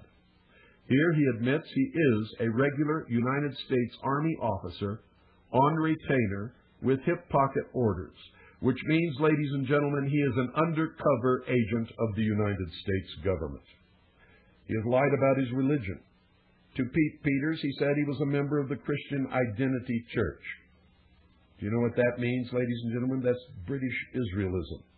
Those are the people who believe that they are the true Israel and that every other race is inferior to them and that they are destined to rule the world. Wrights goes on to say, quote, "I am a member of the Jewish Defense League's San Francisco chapter. I believe the fate of America is linked to Israel. For that reason, I am a long-time The Forward subscriber." Now, if you don't know what the Jewish Defense League is, ladies and gentlemen, it is a militant, racist arm of international Zionism. It is not a normal Jewish organization. Most Jews in this world are just like all other people. They don't know what the hell's going on any more than any of us ever did before we did our research or before, like me, got placed in a position where we discovered it and then spent many years researching to find out what it all meant. He says, quote, "I am a member of the Jewish Defense League's San Francisco chapter," end quote. This is the same man who told the people in Sedona, Arizona, that he's tried all the different churches and never found one that he could believe in. I bet he didn't tell that to the church that he's been a member of for many years, the Church of Jesus Christ of Latter-day Saints. One day on his radio program, he even told everybody that he had left the Mormon Church, didn't want to be a member of it anymore, didn't believe in its religion, and then began on the radio talking about how he had sent his son for past life regression and how he believed in reincarnation and all of the New Age movement things. This is how he trolls for people to follow him. Whoever you are, he will be whatever you are in order to get you to follow him so that he can find out who you are and what you're doing and where you live, so that when all this comes down, anyone who would dare fight against the New World Order can be rounded up and imprisoned. And when the key is turned in the lock, it will be Lieutenant Colonel James Boogeymen who turns that key. If you read the letter, and you can find it on my webpage, harvest-trust.org, that's harvest-trust.org, majesty12.org. When you read the letter to the editor, written by Lieutenant Colonel James Bogarts, please note the admissions contained therein. He states that he became a cadet in 1953 and entered active Army service in 1957. He admits that he is now, at this time, as I speak, a regular United States Army officer on retainer with hip pocket orders. In other words, he is an undercover agent of the United States government. Yet he has claimed on many occasions that he resigned his commission. If he had resigned his commission, as he has claimed, why is he always in uniform and or pictured in uniform? You want to know? Because most of the sheeple are suckers for a uniform and a chest full of ribbons. Greitz is working for the Department of Defense and the United States government right now. He admits membership in the Jewish Defense League. He openly admits that he is a Zionist. He has claimed to be a Mormon, Christian identity, Christian, and during one memorable moment while lecturing in Sedona, Arizona, Greitz claimed to have tried all religions, but had never found one in which he could believe. There is nothing, folks, listen to me, there is absolutely nothing wrong with being in the military or with being a member of the Jewish Defense League. There is, however, a great deal wrong with lying to the American people. There is nothing wrong with being a member of the Mormon Church.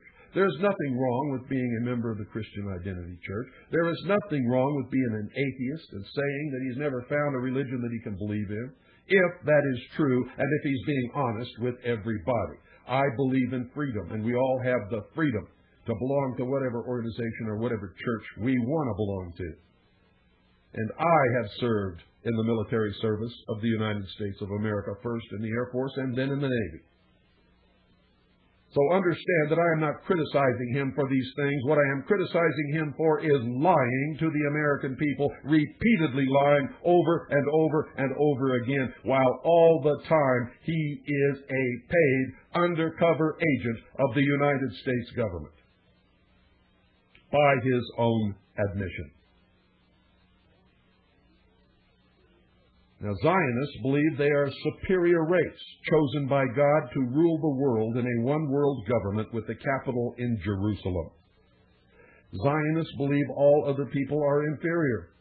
Zionism is Christian identity, British Israelism, and a radical branch of Judaism. Most Zionists are white Christians and Orthodox Messianic Jews. Most Jews are not Orthodox, are not Zionists, but are secular in their religious beliefs. Harvest Trust, over the years, in our investigations, have determined that Greitz is a 32nd degree Freemason of the Scottish Rite of Freemasonry of the Southern jurisdiction. His photograph appeared on one of the covers of a very prominent Patriot magazine. On his hand, he is wearing the ring of the 32nd degree of the Scottish Rite of Freemasonry. He is an FBI informant. When he was called to help the FBI at Ruby Ridge, he was called by the FBI and was working for the FBI and wore a wire the whole time in every conversation that he had with Randy Weaver. He is an active undercover agent for the Special Operations Group of the Department of Defense as an integral member of a project called Trojan Horse. Now remember, you heard all this from William Cooper years ago. And you're hearing it again because now we have it in his own words in a letter that he wrote, which we got off of his webpage. And just to make sure that we were doing the right thing, we got a copy from the newspaper, which he wrote it to and who printed it on their editorial page. World War III is being fought now. It is being fought with information warfare, using very sophisticated mind control techniques, propaganda, disinformation, intimidation, fear, and manipulation. It is, in fact, a usually quiet war being fought mostly with silent weapons. But before long, it will become very loud and very destructive. Ordo ab chaos is the motto of the higher degrees of this order, and it dictates that the old order be completely and thoroughly destroyed before the new order can be established. A one-world socialist government is the stated and avowed policy of the United States government. The United States created the United Nations. The United States State Department wrote the policy in the document known as State Department Publication 7277, which includes an introduction by President Truman, 33rd degree Freemason, which admits the United States government's world government policy.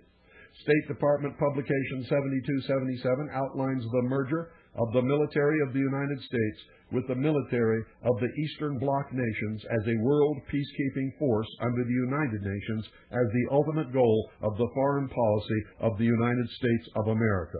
I didn't make any of this up, and everything that you have been told on yesterday's broadcast and today's broadcast is thoroughly documented. NATO is a part of the United Nations and was created under its auspices according to the United Nations Charter. The Warsaw Pact was a part of the United Nations and was created under its auspices according to the United Nations Charter. The Cold War was a scam which allowed both governments to levy large taxes which were used to develop the technology and experiment with techniques which will be combined to control the population of the world. The inclusion of Warsaw Pact nations as new members of NATO is the initial stage of Phase 2 of the merger of forces outlined in State Department Publication 7277, which will become the World Police Force under the United Nations. President Kennedy presented the plan to disarm the nations and people of the world to the United Nations. The United States planted the seed of an European Union, nurtured that idea, and has supported its formation. When the leader of the old Soviet Union banged his shoe on his desk at the United Nations and screamed, quote, "We do not have to invade the United States. We will destroy you from within," end quote, he was telling us the truth. The progression of accomplishments toward the completion of the plan to implement one world socialist totalitarian government is guided and controlled by the hierarchy of the Illuminati and the groups known as the Council on Foreign Relations, the Trilateral Commission, the Bilderberg Group, the Round Table Group, the Royal Institute of International Affairs, and many others, including the Illuminati in government and industry, who are members of the Supreme Council of the 33rd degree of the ancient and accepted Scottish Rite of Freemasonry of the southern and northern jurisdictions. The Supreme Council of the York Rite of Freemasonry, International Zionism, B'nai B'rith, the Grand Lodge of France, the Grand Lodge of England, the Order of the Golden Dawn, the Ordo Templi Orientalis, the Rossi Cruci, the Sovereign and Military Order of the Knights of Malta, the Knights Templar, the Jason Society, the Vatican, and many others, too numerous to list. See the occult and other links on our homepage. You will be amazed. It's harvest-trust.org on the Internet.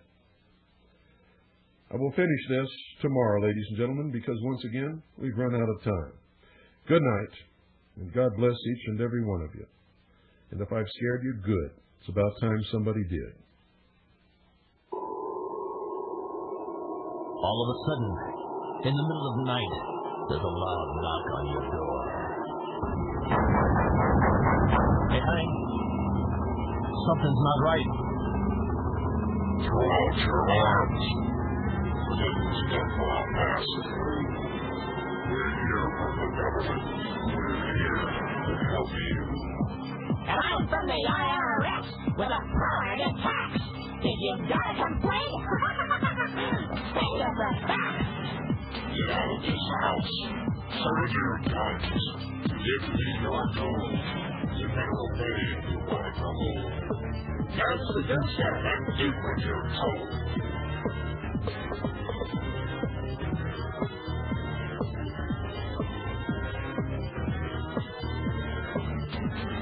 Hillary Salala, Reno Janet Dyke, reading the words of General Albert Pike, demonic founder of the Ku Klux Klan, engineer of the Masonic master plan. Pike said Lucifer is God across this land, and Clinton saying take the mark in your right hand. While we're all dancing to the drums of the Fourth Reich, Clinton's preparing it for another huge tax hike. Order out of chaos, depression, inflation, creates a panic and rapes the nation. Crisis creation. Incite black and whites. Program agitation. Don't make sense. You're surrounded. By the UN in white and brown. The ATF, the men in black, and the one world order. But it's not new. Iron Mountain, computer beasts, and cattle mutilations. Black projects, UFOs, and weird genetic combinations. The Nazi doctors didn't die? Come on, get him. They came here with the OSS through Operation Paperclip. National ID, debit card? Yeah. Vaccination biochip, milk carton kids, genetic engineering. Clinton says her health plans for you and your own good. Sure. And Adolf Hitler's Robin Hood. Masonic mind manipulation. Inciting riots, it's crisis creation. Biochip implantation. Vaccinate your kid for UN identification. This is a test for all of us. So I have today just one simple request. A comprehensive package of healthcare benefits that are always there and can never be taken away. Never be taken away.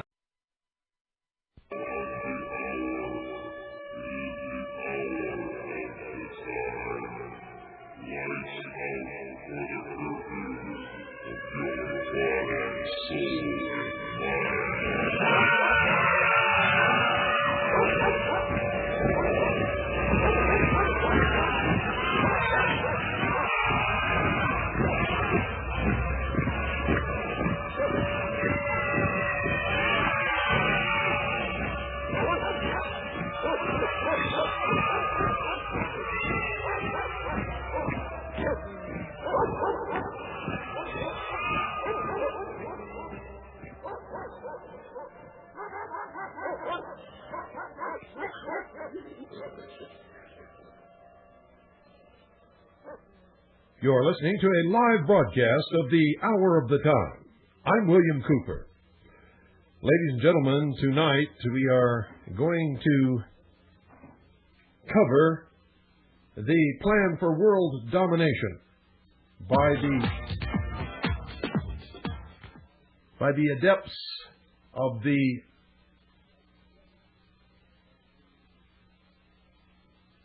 hidden mystery religion, which is called Mystery Babylon.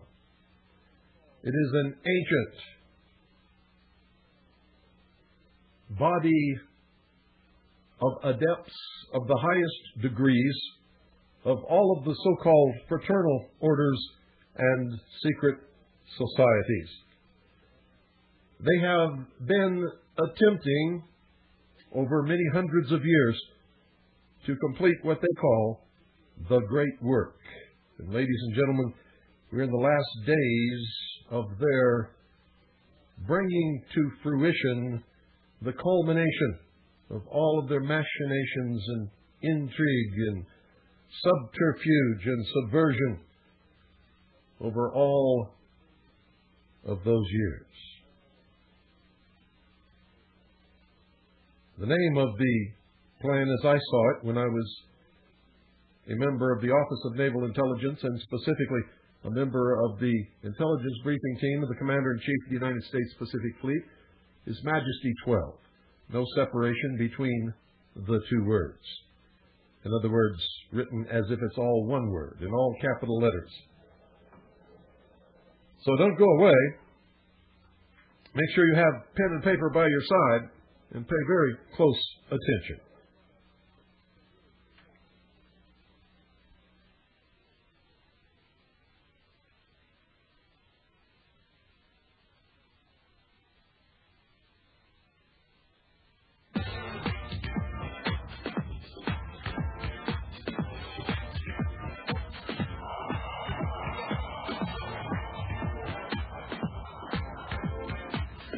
bag you should make? Welcome to the new world order.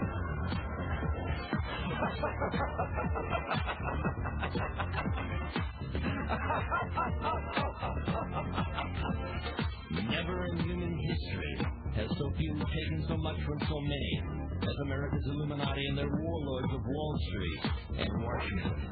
In just 8 years, these banksters and international government gangsters took us from the greatest creditor nation to the largest debtor nation on earth.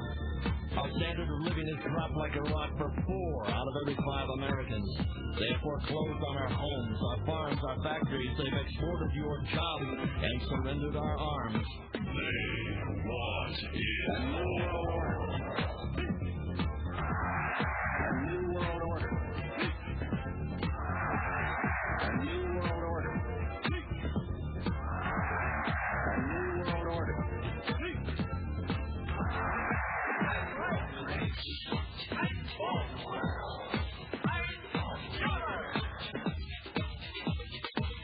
The Illuminati wants you to be a slave from birth to grave. The banksters own the Federal Reserve. It's private. They own it. It's neither federal nor a reserve. The cashiers make that fiat funny money stuff you call dollars for 2 pennies. They lend it back to us at full face value. Then charge you interest. You get the debt. They get the interest. They get the gold. You get the shell. They want it A new world order. A new world order. A new world order.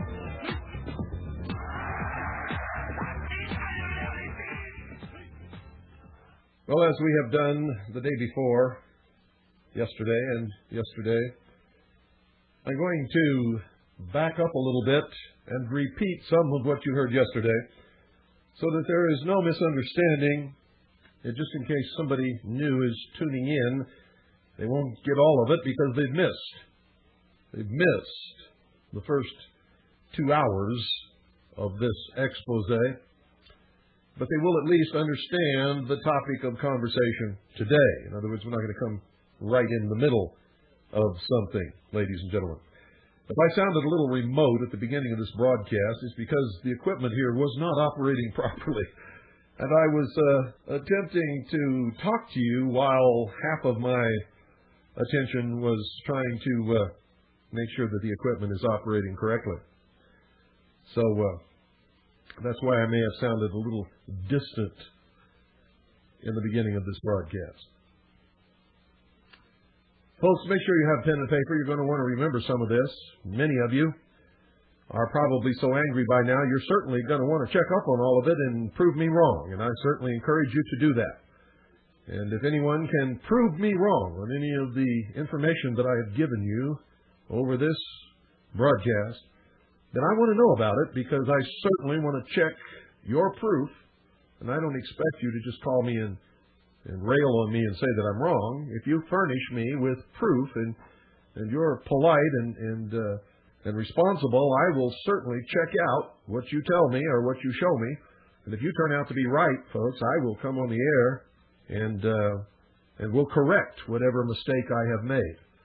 Nothing that I'm giving you is intended to mislead you. None of it is disinformation or false, according to all of the research that I've done and the documentation that I have, and what I saw while a member of the Office of Naval Intelligence many years ago, and specifically as a member of the intelligence briefing team of the Commander-in-Chief of the United States Pacific Fleet.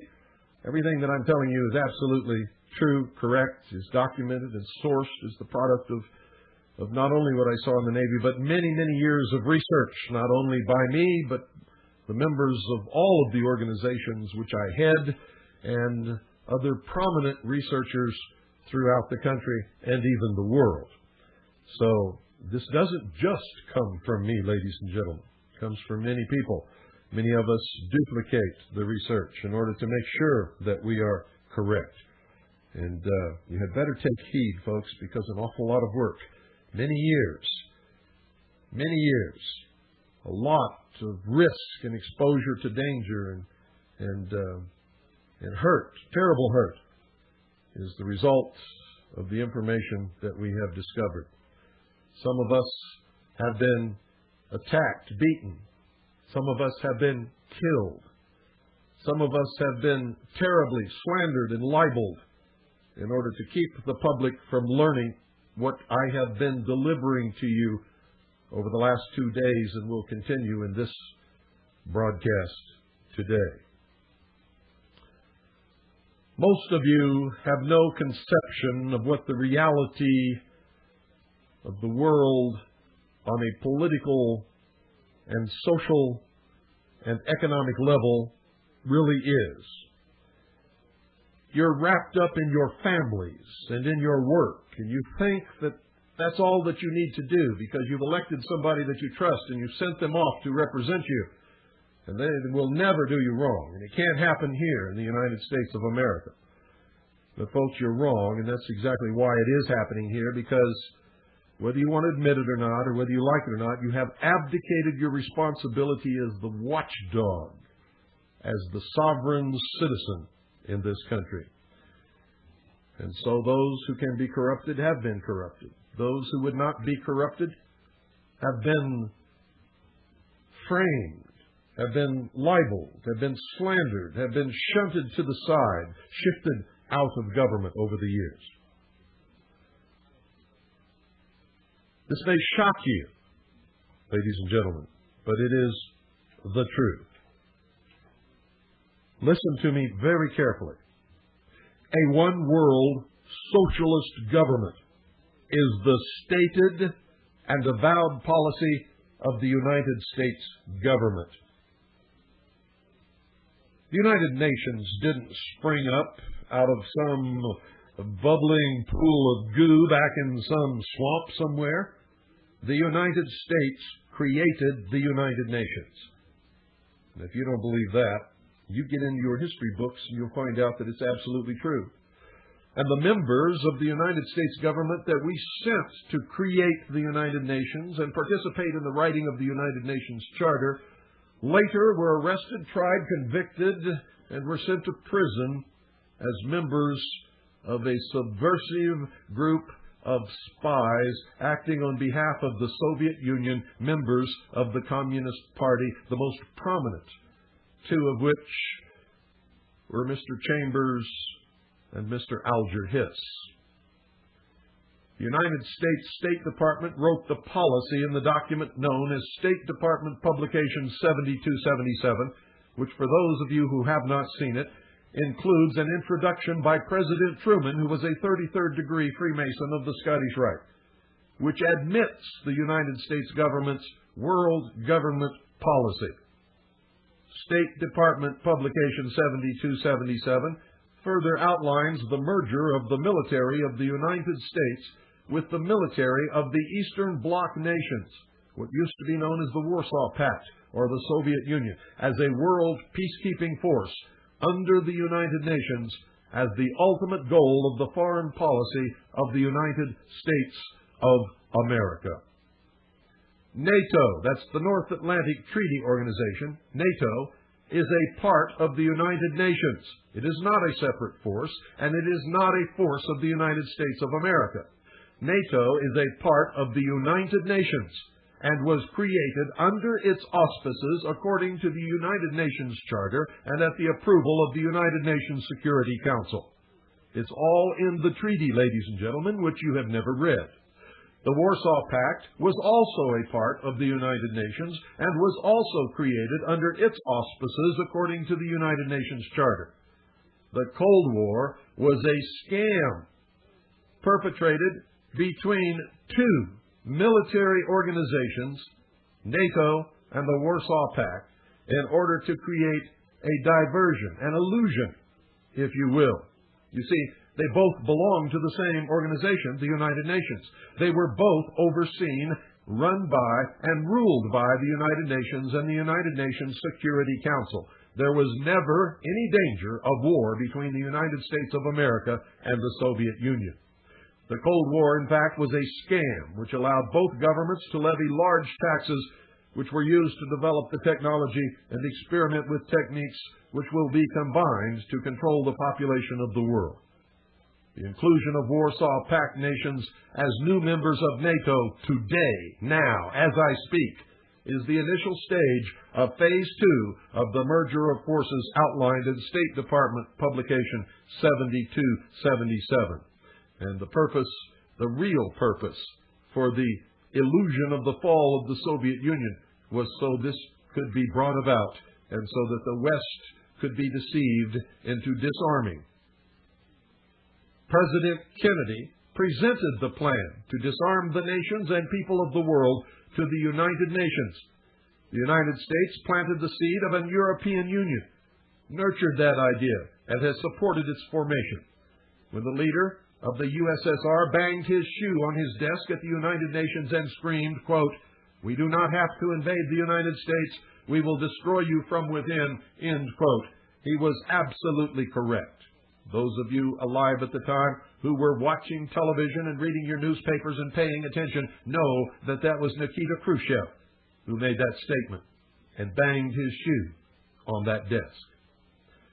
The progression of accomplishments toward the completion of the plan to implement one world socialist totalitarian government is guided and controlled by the hierarchy of the Illuminati in the groups known as the Council on Foreign Relations, the Trilateral Commission, the Bilderberg Group, the Round Table Group, the Royal Institute of International Affairs, and many others, including the Illuminati adepts in government and industry who are members of the Supreme Council of the 33rd degree of the ancient and accepted Scottish Rite of Freemasonry, of the Southern and Northern Jurisdiction, the Supreme Council of the York Rite of Freemasonry, International Zionism, B'nai B'rith, the Grand Lodge of France, the Grand Lodge of England, the Order of the Golden Dawn, the Ordo Templi Orientalis, the Rossi Cruci, the Sovereign and Military Order of the Knights of Malta, the Knights Templar, the Jason Society,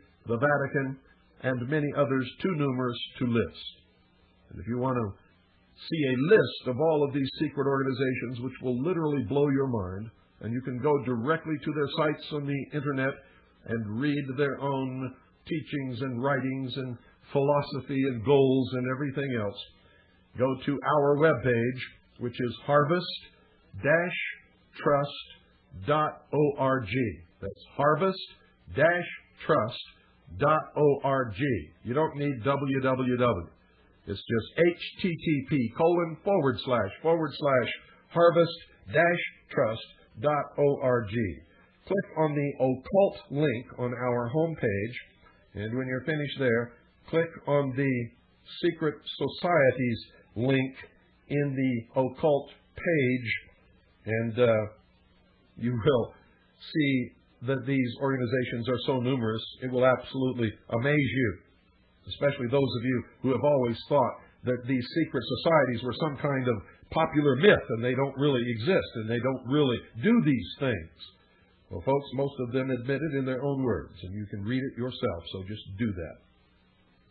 There are other links on our homepage and on our website that you will also be interested in. The American public is being bombarded with propaganda to enable them to accept the New World Order, give up their Constitution and their Bill of Rights and their heritage as Americans, and become citizen slaves in this New World socialist utopian state. These propaganda attacks become obvious, with people like Mr. Leavitt and Mr. Harris are arrested and falsely charged by the Gestapo murderers who orchestrated the World Trade Center, the Waco massacre, the Ruby Ridge murder of Vicki Weaver by an FBI sniper, the bombing of the Alfred P. Murrah Federal Building in Oklahoma City, of the Federal Bureau of Investigation with planning an anthrax attack. This is recent, and this is why I cite it, so that you can see how your minds are screwed around by these people. The Marxist press immediately mounted a vicious campaign of lies against these two men. They were accused of being white supremacist militia members who were followers of Christian identity who planned to launch an anthrax attack upon New York City. Well, folks, That was impossible because Mr. Leavitt is Jewish, and he's not any of those things. And Mr. Harris is not any of those things either.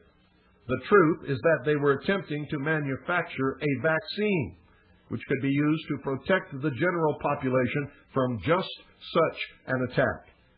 The fact is that the so-called deadly biological anthrax weapon, which they were supposed to have, was the very vaccine which they had developed in order to protect the public from the biological attacks which we know will eventually come.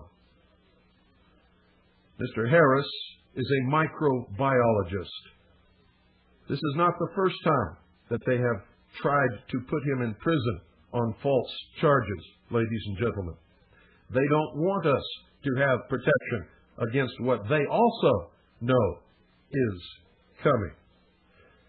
Now, why do they do this when ultimately they have to admit the truth? It's because most people are not people at all, ladies and gentlemen. They've never had an original thought in their life, and they don't think. They listen and believe whatever they are told because they have been indoctrinated to behave in that manner. So when it was eventually announced that these men had to be released because what they were carrying was in fact not a deadly anthrax germ, and not that they were going to kill people with it, but that it was a harmless vaccine, when they finally had to admit that, ladies and gentlemen, nobody listened to that.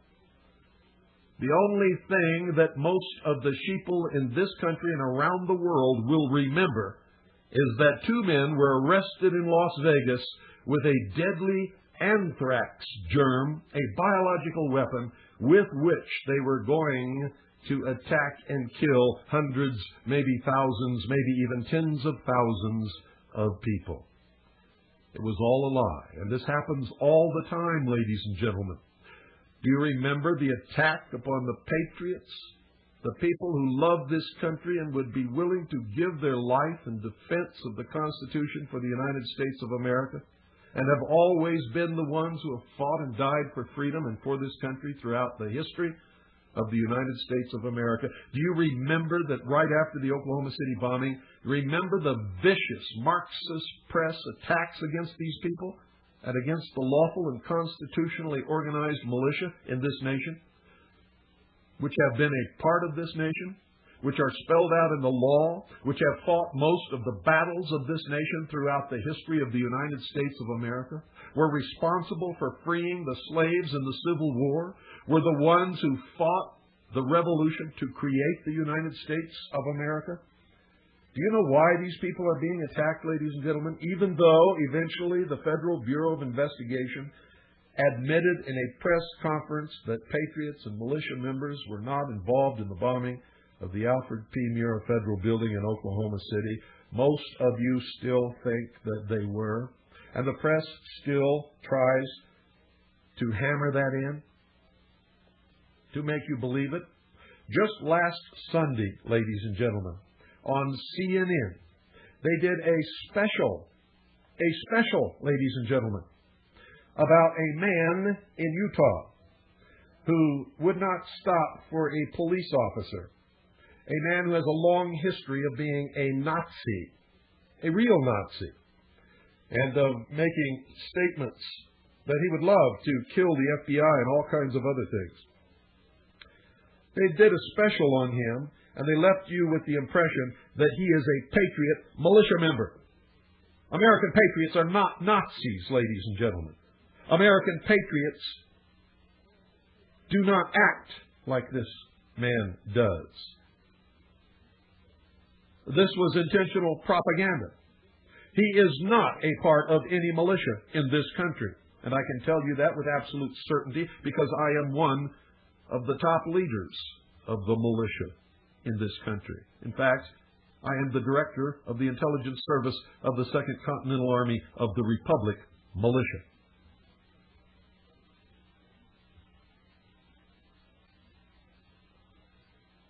The Marxist press and the communist news networks are constantly bombarding the American people with lies and propaganda in order to demonize real Americans, to demonize American patriots, to demonize the American militia, so that you're all eventually afraid to support the causes and the principles and ideals that you were taught to support as a child growing up, that you know is the right thing to do, but now has become politically incorrect. Why? Because the United States of America is scheduled to disappear into one of the 10 regions of the New World Order. The Constitution will become a dim memory in the minds of all of us. And the new history books will make no mention of liberty or freedom. Our constitutions are bills of rights. Our creators, even the word God, will disappear.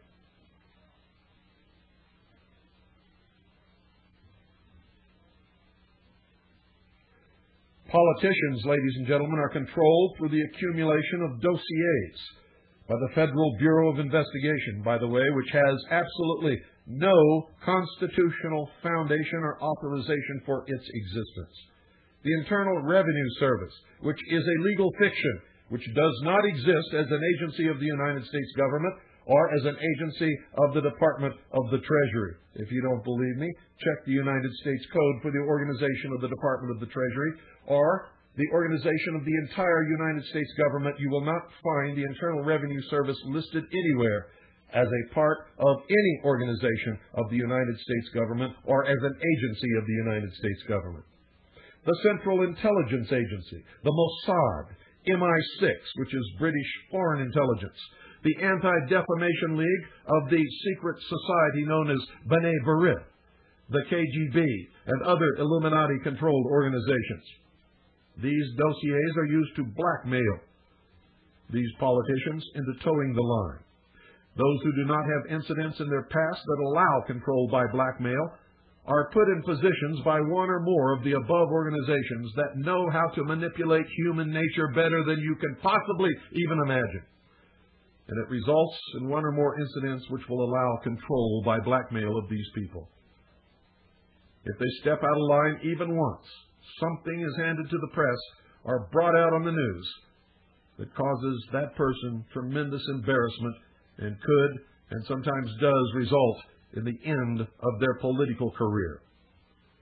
The Las Vegas brothel, run by Robert Lazar, was found to have video cameras throughout and was used for the collection of information with which to blackmail politicians, military personnel, and anyone else who needed to be controlled by the Illuminati. Anyone who will not play by the Illuminati rules are weeded out and quickly disappear from politics. Remember, ladies and gentlemen, that it was 33rd degree Freemason Franklin Delano Roosevelt who created the Federal Bureau of Investigation, instituted the first run of socialism in this country. The FBI was run by 33rd degree Freemason J. Edgar Hoover. The FBI and the Internal Revenue Service are, in fact, the political Gestapo for the Illuminati in the United States of America. The end result of all of this will be the destruction of the sovereignty, Constitution of the United States of America, and the formation of a world totalitarian socialist government. All those in and out of government who support the policy of one world government are knowingly and willingly engaged in high treason. Regardless of what you have ever been led to believe, listen to me carefully. Senator Joseph McCarthy was absolutely correct. And in fact, the recent opening of the files of the KGB proved that he even knew the exact number of communist agents who had infiltrated our government. The revelations of history, the records of the KGB, and the recent release of the National Security Agency's deciphered cables to and from Moscow by the Venona Project have vindicated Senator Joseph McCarthy. He was destroyed by the Marxist-owned and controlled news media and Hollywood. The branding of anyone who dared to expose communists and their goal of the ultimate destruction of the United States of America as McCarthyites ensured the opening of our government to the subversive agents Infiltration and rapid takeover of our government took place by Marxists and communists over the intervening years, and they are in control today. And listen to this very carefully. Those of you, ladies and gentlemen, who believe so strongly in the book of Revelation in the King James Version of the Holy Bible, and other religious and are superstitious people who believe in prophecies of Nostradamus and many others, and think that you really have deciphered all of these things and you know exactly what's going to happen and when, you are being intentionally led into a state called millennium fever, so that you will offer no opposition to the New World Order, while you calmly await the workings of the hand of God and the arrival on this earth of whoever your particular Messiah happens to be. And oh, they're going to give you a Messiah. Oh, yes, they are. And we covered that in a previous episode. Your philosophy is you're not going to lift a favor no matter what happens. You're not going to do anything because you believe that it's all being brought about by the hand of God. And that you know this because you have read the inspired prophetic revelation of God. But apparently, and especially if you're a Christian, you don't even read or understand the teachings of the man you purport to follow.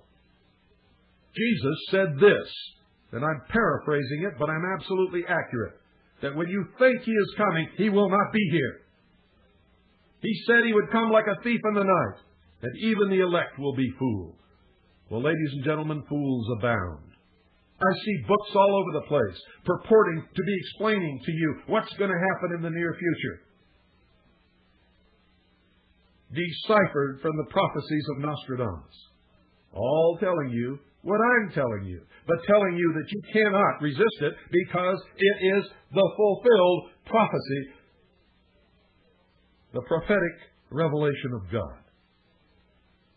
Well, it's not. It's being brought about by flesh and blood men who are creating events to make you believe that it is the fulfilled prophetic revelation of God, so that you will be rendered impotent, harmless. You will not lift a finger against what is coming. Nostradamus wrote his quatrains in a code which has never, ever been deciphered by anyone. Never. Understand that. Remember what Jesus said.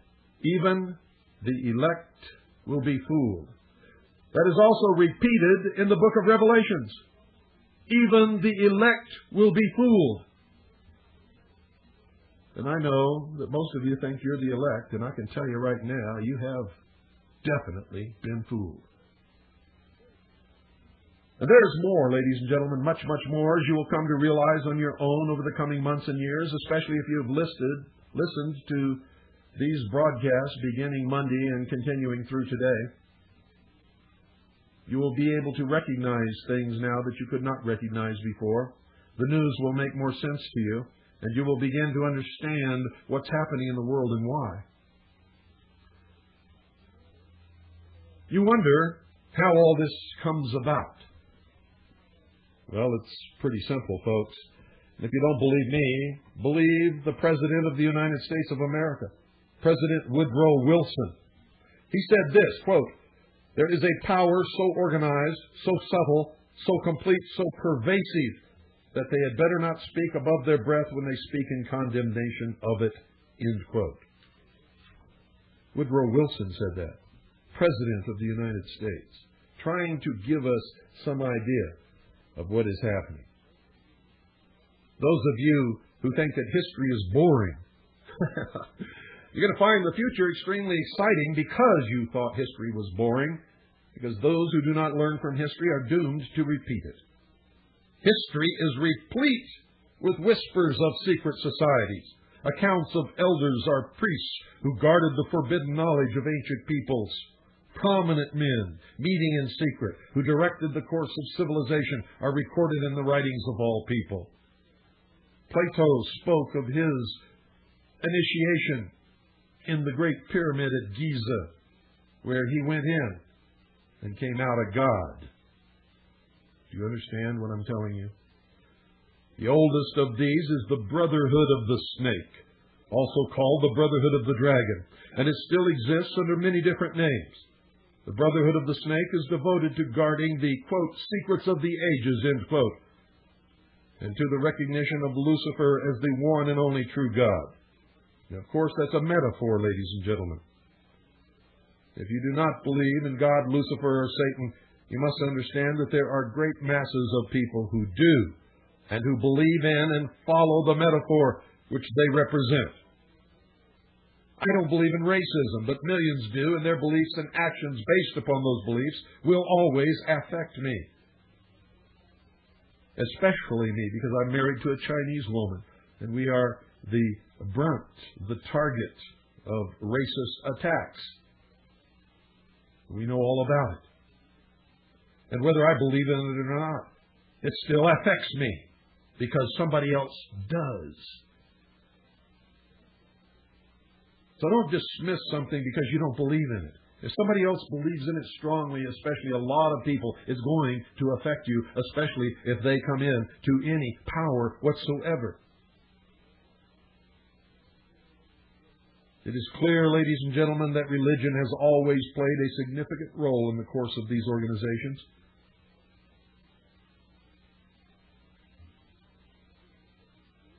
The secrets of these groups, they say, are thought to be so profound that only a chosen, well-educated few are able to understand and use them.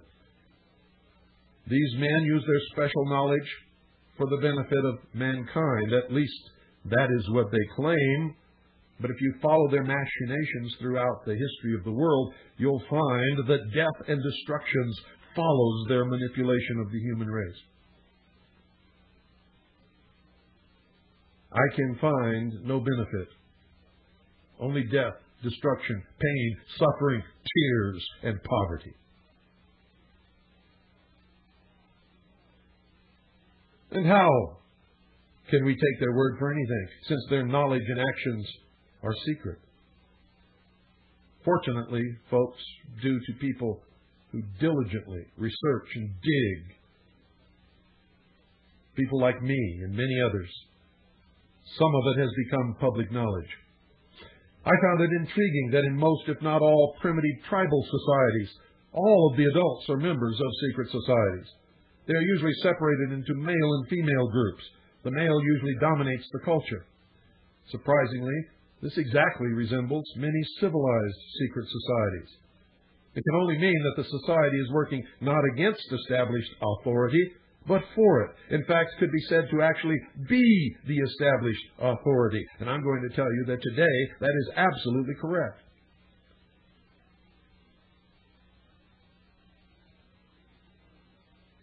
This would tend to cause some to remove the validity of any argument that all secret associations are dedicated to the destruction of properly constituted authority. This can only apply, of course, where the secret society makes up the majority or entirety of any people which it affects, but only a very few fall into this category. It does not apply to us. Secret societies, ladies and gentlemen, in fact, mirror many facets of ordinary life. There is always an exclusivity of membership, with the resultant importance attached to being or becoming a member. Remember high school? Remember the popular clique? This is found in all human endeavors, even those which are not secret, such as football teams or country clubs. This exclusivity of membership is actually, ladies and gentlemen, one of the secret society's most powerful weapons.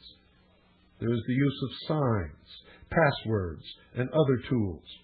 These have always performed valuable functions in man's organizations everywhere. The stated reason, almost always different from the real reason for the society's existence, is important. It can be anything, but is usually fraternal and is found in all pressure groups wherever people congregate. Members of the clique or the brotherhood receive special favor. They receive contracts when others do not. They win legal battles in courts of law, sometimes apparently for no lawful reason. The comradeship is especially important. Sharing hardships or secrets has always been a special thrill to man. It's why gossip spreads throughout a neighborhood or a community so quickly. No one who has ever undergone the rigors of a military boot camp is ever likely to forget the special feeling of belonging and comradeship that was shared between the victims of the drill sergeant or company commander. It is an emotion born of initiation. The most potent tool of any secret society is the ritual and myth surrounding initiation. It is also a teaching tool, but only for those who can decipher the specific meaning of the symbols involved in the rituals. These special binding ceremonies have very deep meaning and cause a long-lasting bond between the participants. Initiation performs several functions which make up the heart and soul of any true secret society. Like a military boot camp, the initiation into the armed forces, important aspects of human thought that are universally compelling are merged to train and maintain the efforts of a group of people to operate in a certain specific direction. Initiation bonds the members together in mysticism. Neophytes gain knowledge of a secret, giving them special status, they think. The ancient meaning of neophyte is planted anew or reborn. A higher initiation is in reality a promotion, inspiring loyalty and the desire to move up to the next rung. The goals of the society are reinforced, causing the initiated to act toward those goals in everyday life. That, ladies and gentlemen, that brings about a change in the political and social action of the member. The change is always in the best interest of the goals of the leaders of the secret society. These leaders are known as adepts, or priests. This can best be illustrated by the soldier who is trained to follow orders without thinking. The result is often the wounding or death of the soldier for the realization of the commander's goal, which may or may not be good for the overall community, and certainly was not any good for the soldier. Initiation, ladies and gentlemen, is a means of rewarding ambitious men who can be trusted. You will notice that the higher the degree of initiation, the fewer the members who possess the degree. This is not because the other members are not ambitious, but because a process of very careful selection is being conducted. A point is reached where no effort is good enough without a pull-up by the higher members. Most members never proceed beyond this point and never ever learn the real secret purpose of the group. The frozen member from that point on serves only as a part of the political power base, as indeed he has always done. You may have guessed by now that initiation is a way to determine who can and cannot be trusted, who can understand the symbolic education given to them, and who wants to be a part of the goals of the order.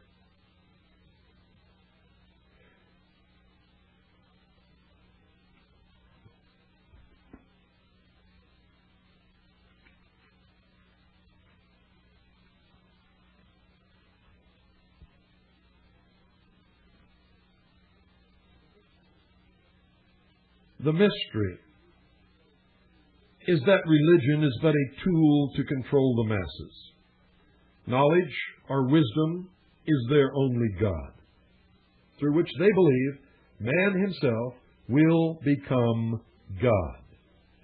If they believe that and they profess to be a Christian or to believe in Jesus or in the God of the Bible, the Christian Bible. They are unbelievably arrogant in making this statement. They're also in complete and total rebellion to God. For what did God say? He said, there is no other God but this God.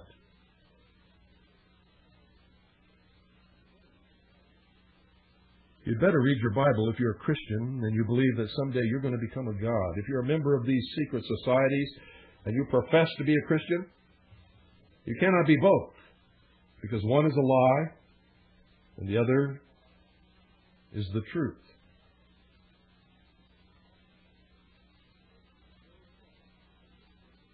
No part, ladies and gentlemen, if you believe that there is a God,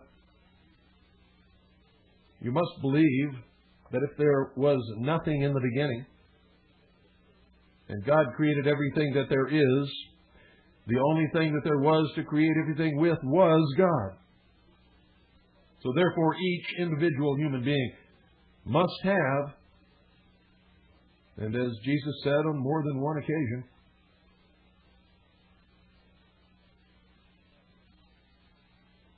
a part of that divine substance within. That has to be the case if you believe that in the beginning there was nothing except God, and He created everything from what there was, which is Himself. But understand this, no part can ever be equal to or greater than the whole. No small portion can ever stand up to be equal to or to be God. Understand that. And I don't care who you are, if you really believe that you're going to become God as man, according to the philosophy, the Luciferian philosophy of the mystery schools, you have deluded yourself. You have been deluded.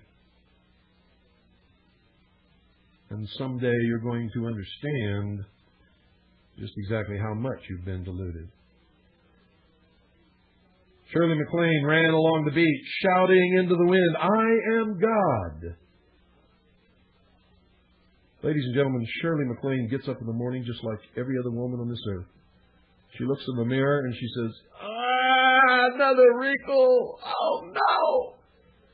And she takes her face with makeup to hide it all because she's getting older. She cannot create a universe, never will create a universe. She's going to grow old and she's going to die. In the meantime, she has to pay her rent and her bills, and she has to make enough money to make sure that she can. She has to get along with her neighbors and with society as a whole. She may have fooled herself, or somebody else may have fooled her. But I have not been fooled. Shirley MacLaine is not God. And neither are you, and neither am I. And not a single person listening to this broadcast or out of earshot of this broadcast, not one human being is ever going to be God. Period. End of subject. It is the height of insolence and arrogance to even consider that such a thing could happen.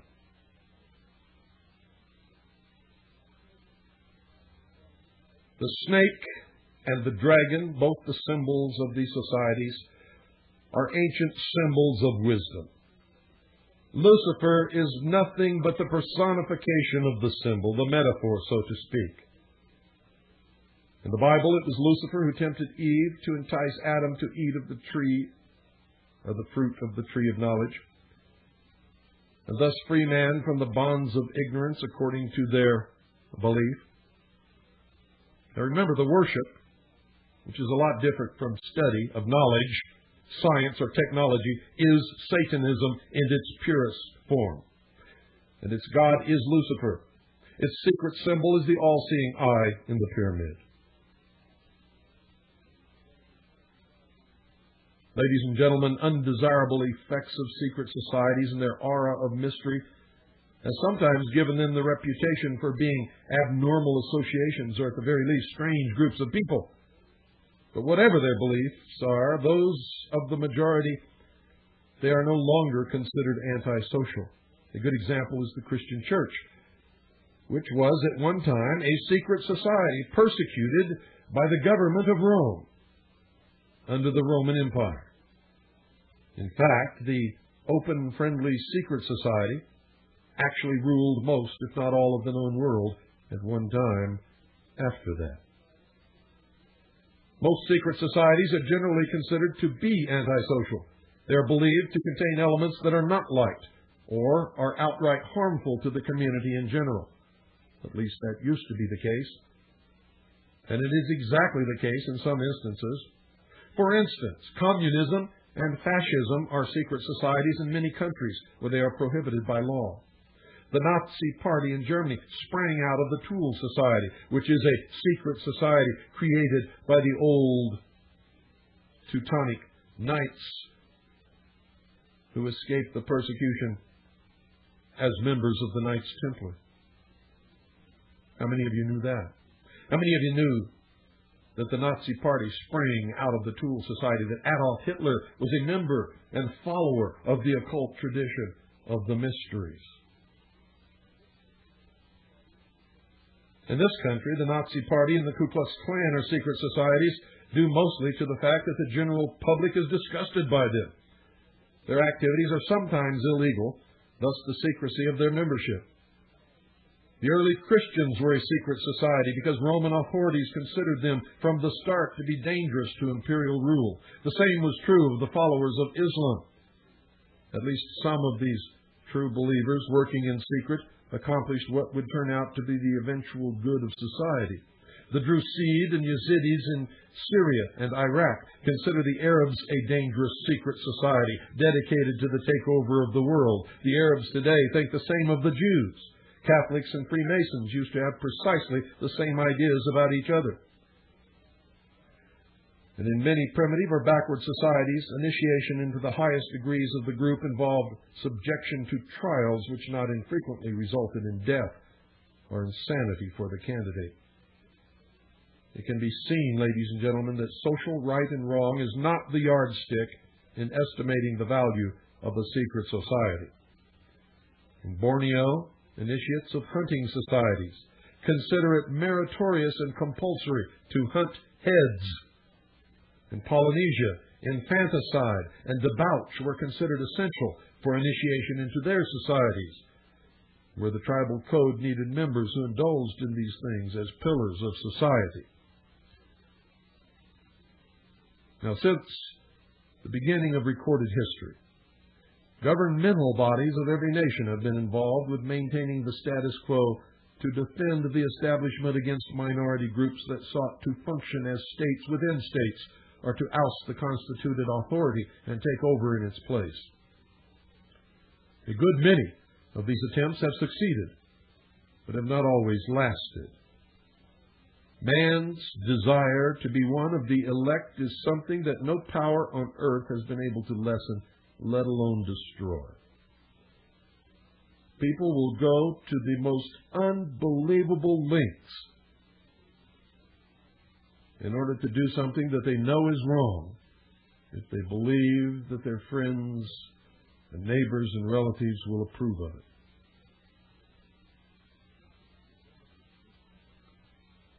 It is one of the secrets of secret societies. It's what gives them a political base and lots of clout. Members often vote the same and give each other preference in daily business, legal, and social activities. It is the deepest desire of many to be able to say, I belong to the elect. I am God. I wield power in this community.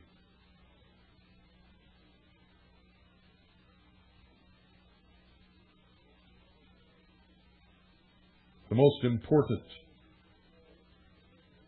of all of these ancient groups is the Brotherhood of the Snake or Dragon, and was simply known as the Mysteries. The snake and dragon are symbols that represent wisdom. The father of wisdom is Lucifer, also called the Light Bearer.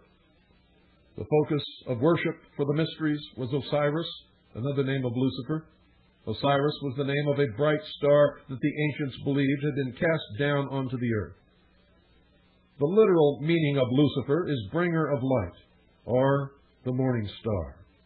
After Osiris was gone from the sky, the ancients saw the sun as the representation of Osiris, or more correctly, Lucifer. Osiris was represented by the sun. That's a quote from Albert Pike. Isaiah 14, verse 12, "How art thou fallen from heaven, O Lucifer?"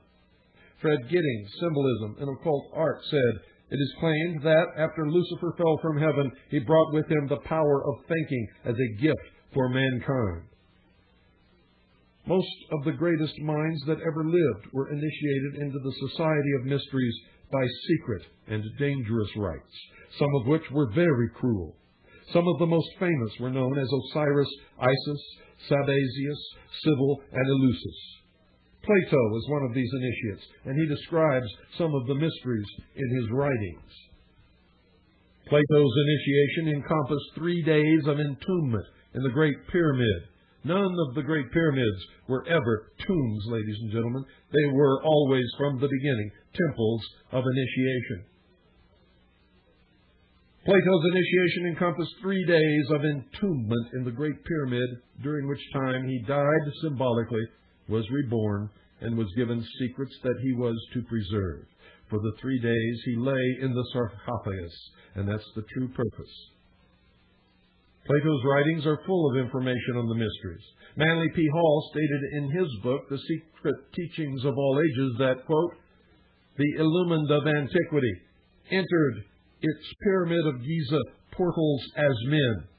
They came forth as gods," end quote.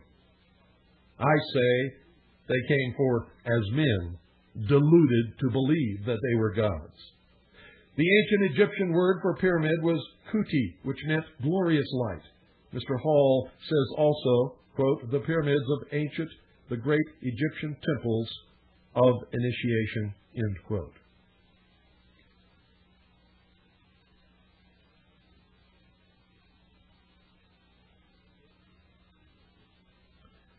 The first secret, ladies and gentlemen, that one must know to even begin to understand the mysteries is that their members believe that there are but few truly mature minds in the world. They believe that those minds belong exclusively to them. And so, they believe that all of the rest of us are nothing but stupid animals. To be shepherded, to be sheared, and if necessary, and when necessary, to be led to the slaughter. I hope that these last 3 hours have caused you to become illumined. Good night, ladies and gentlemen, and God bless each and every single one of you.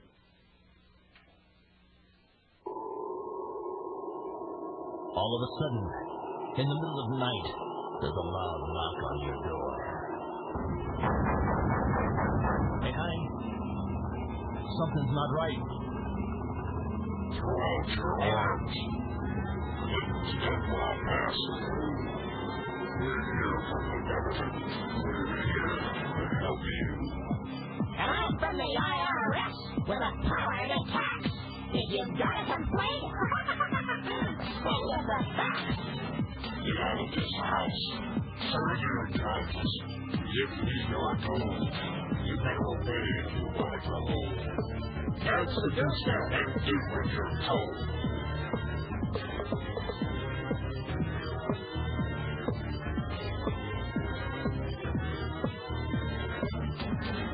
Hillary Shalala, Reno Janet Dyke, reading the words of General Albert Pike, demonic founder of the Ku Klux Klan, engineer of the Masonic master plan.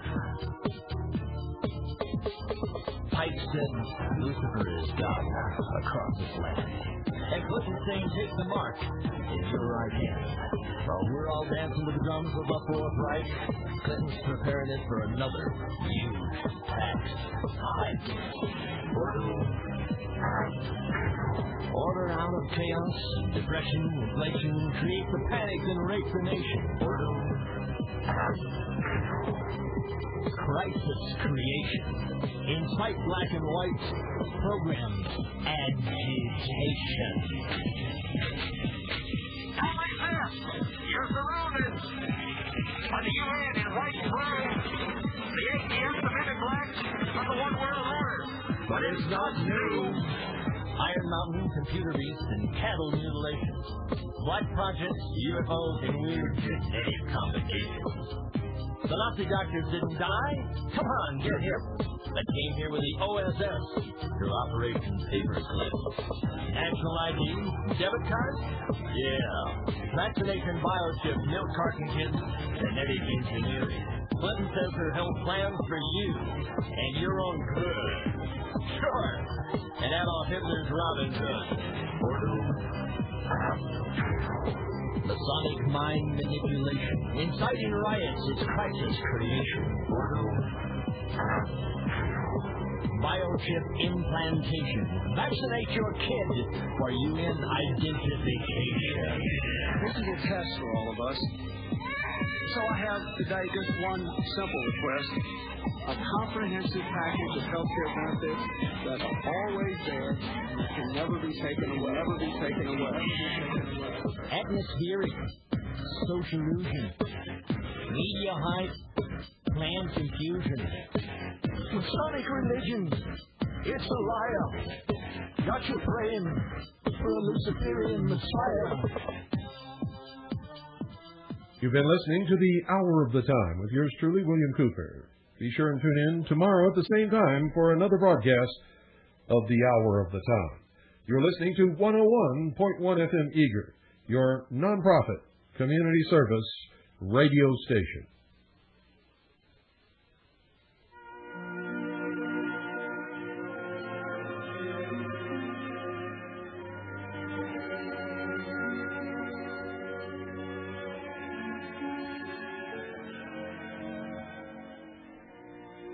Sweetheart, the night is growing old. Sweetheart,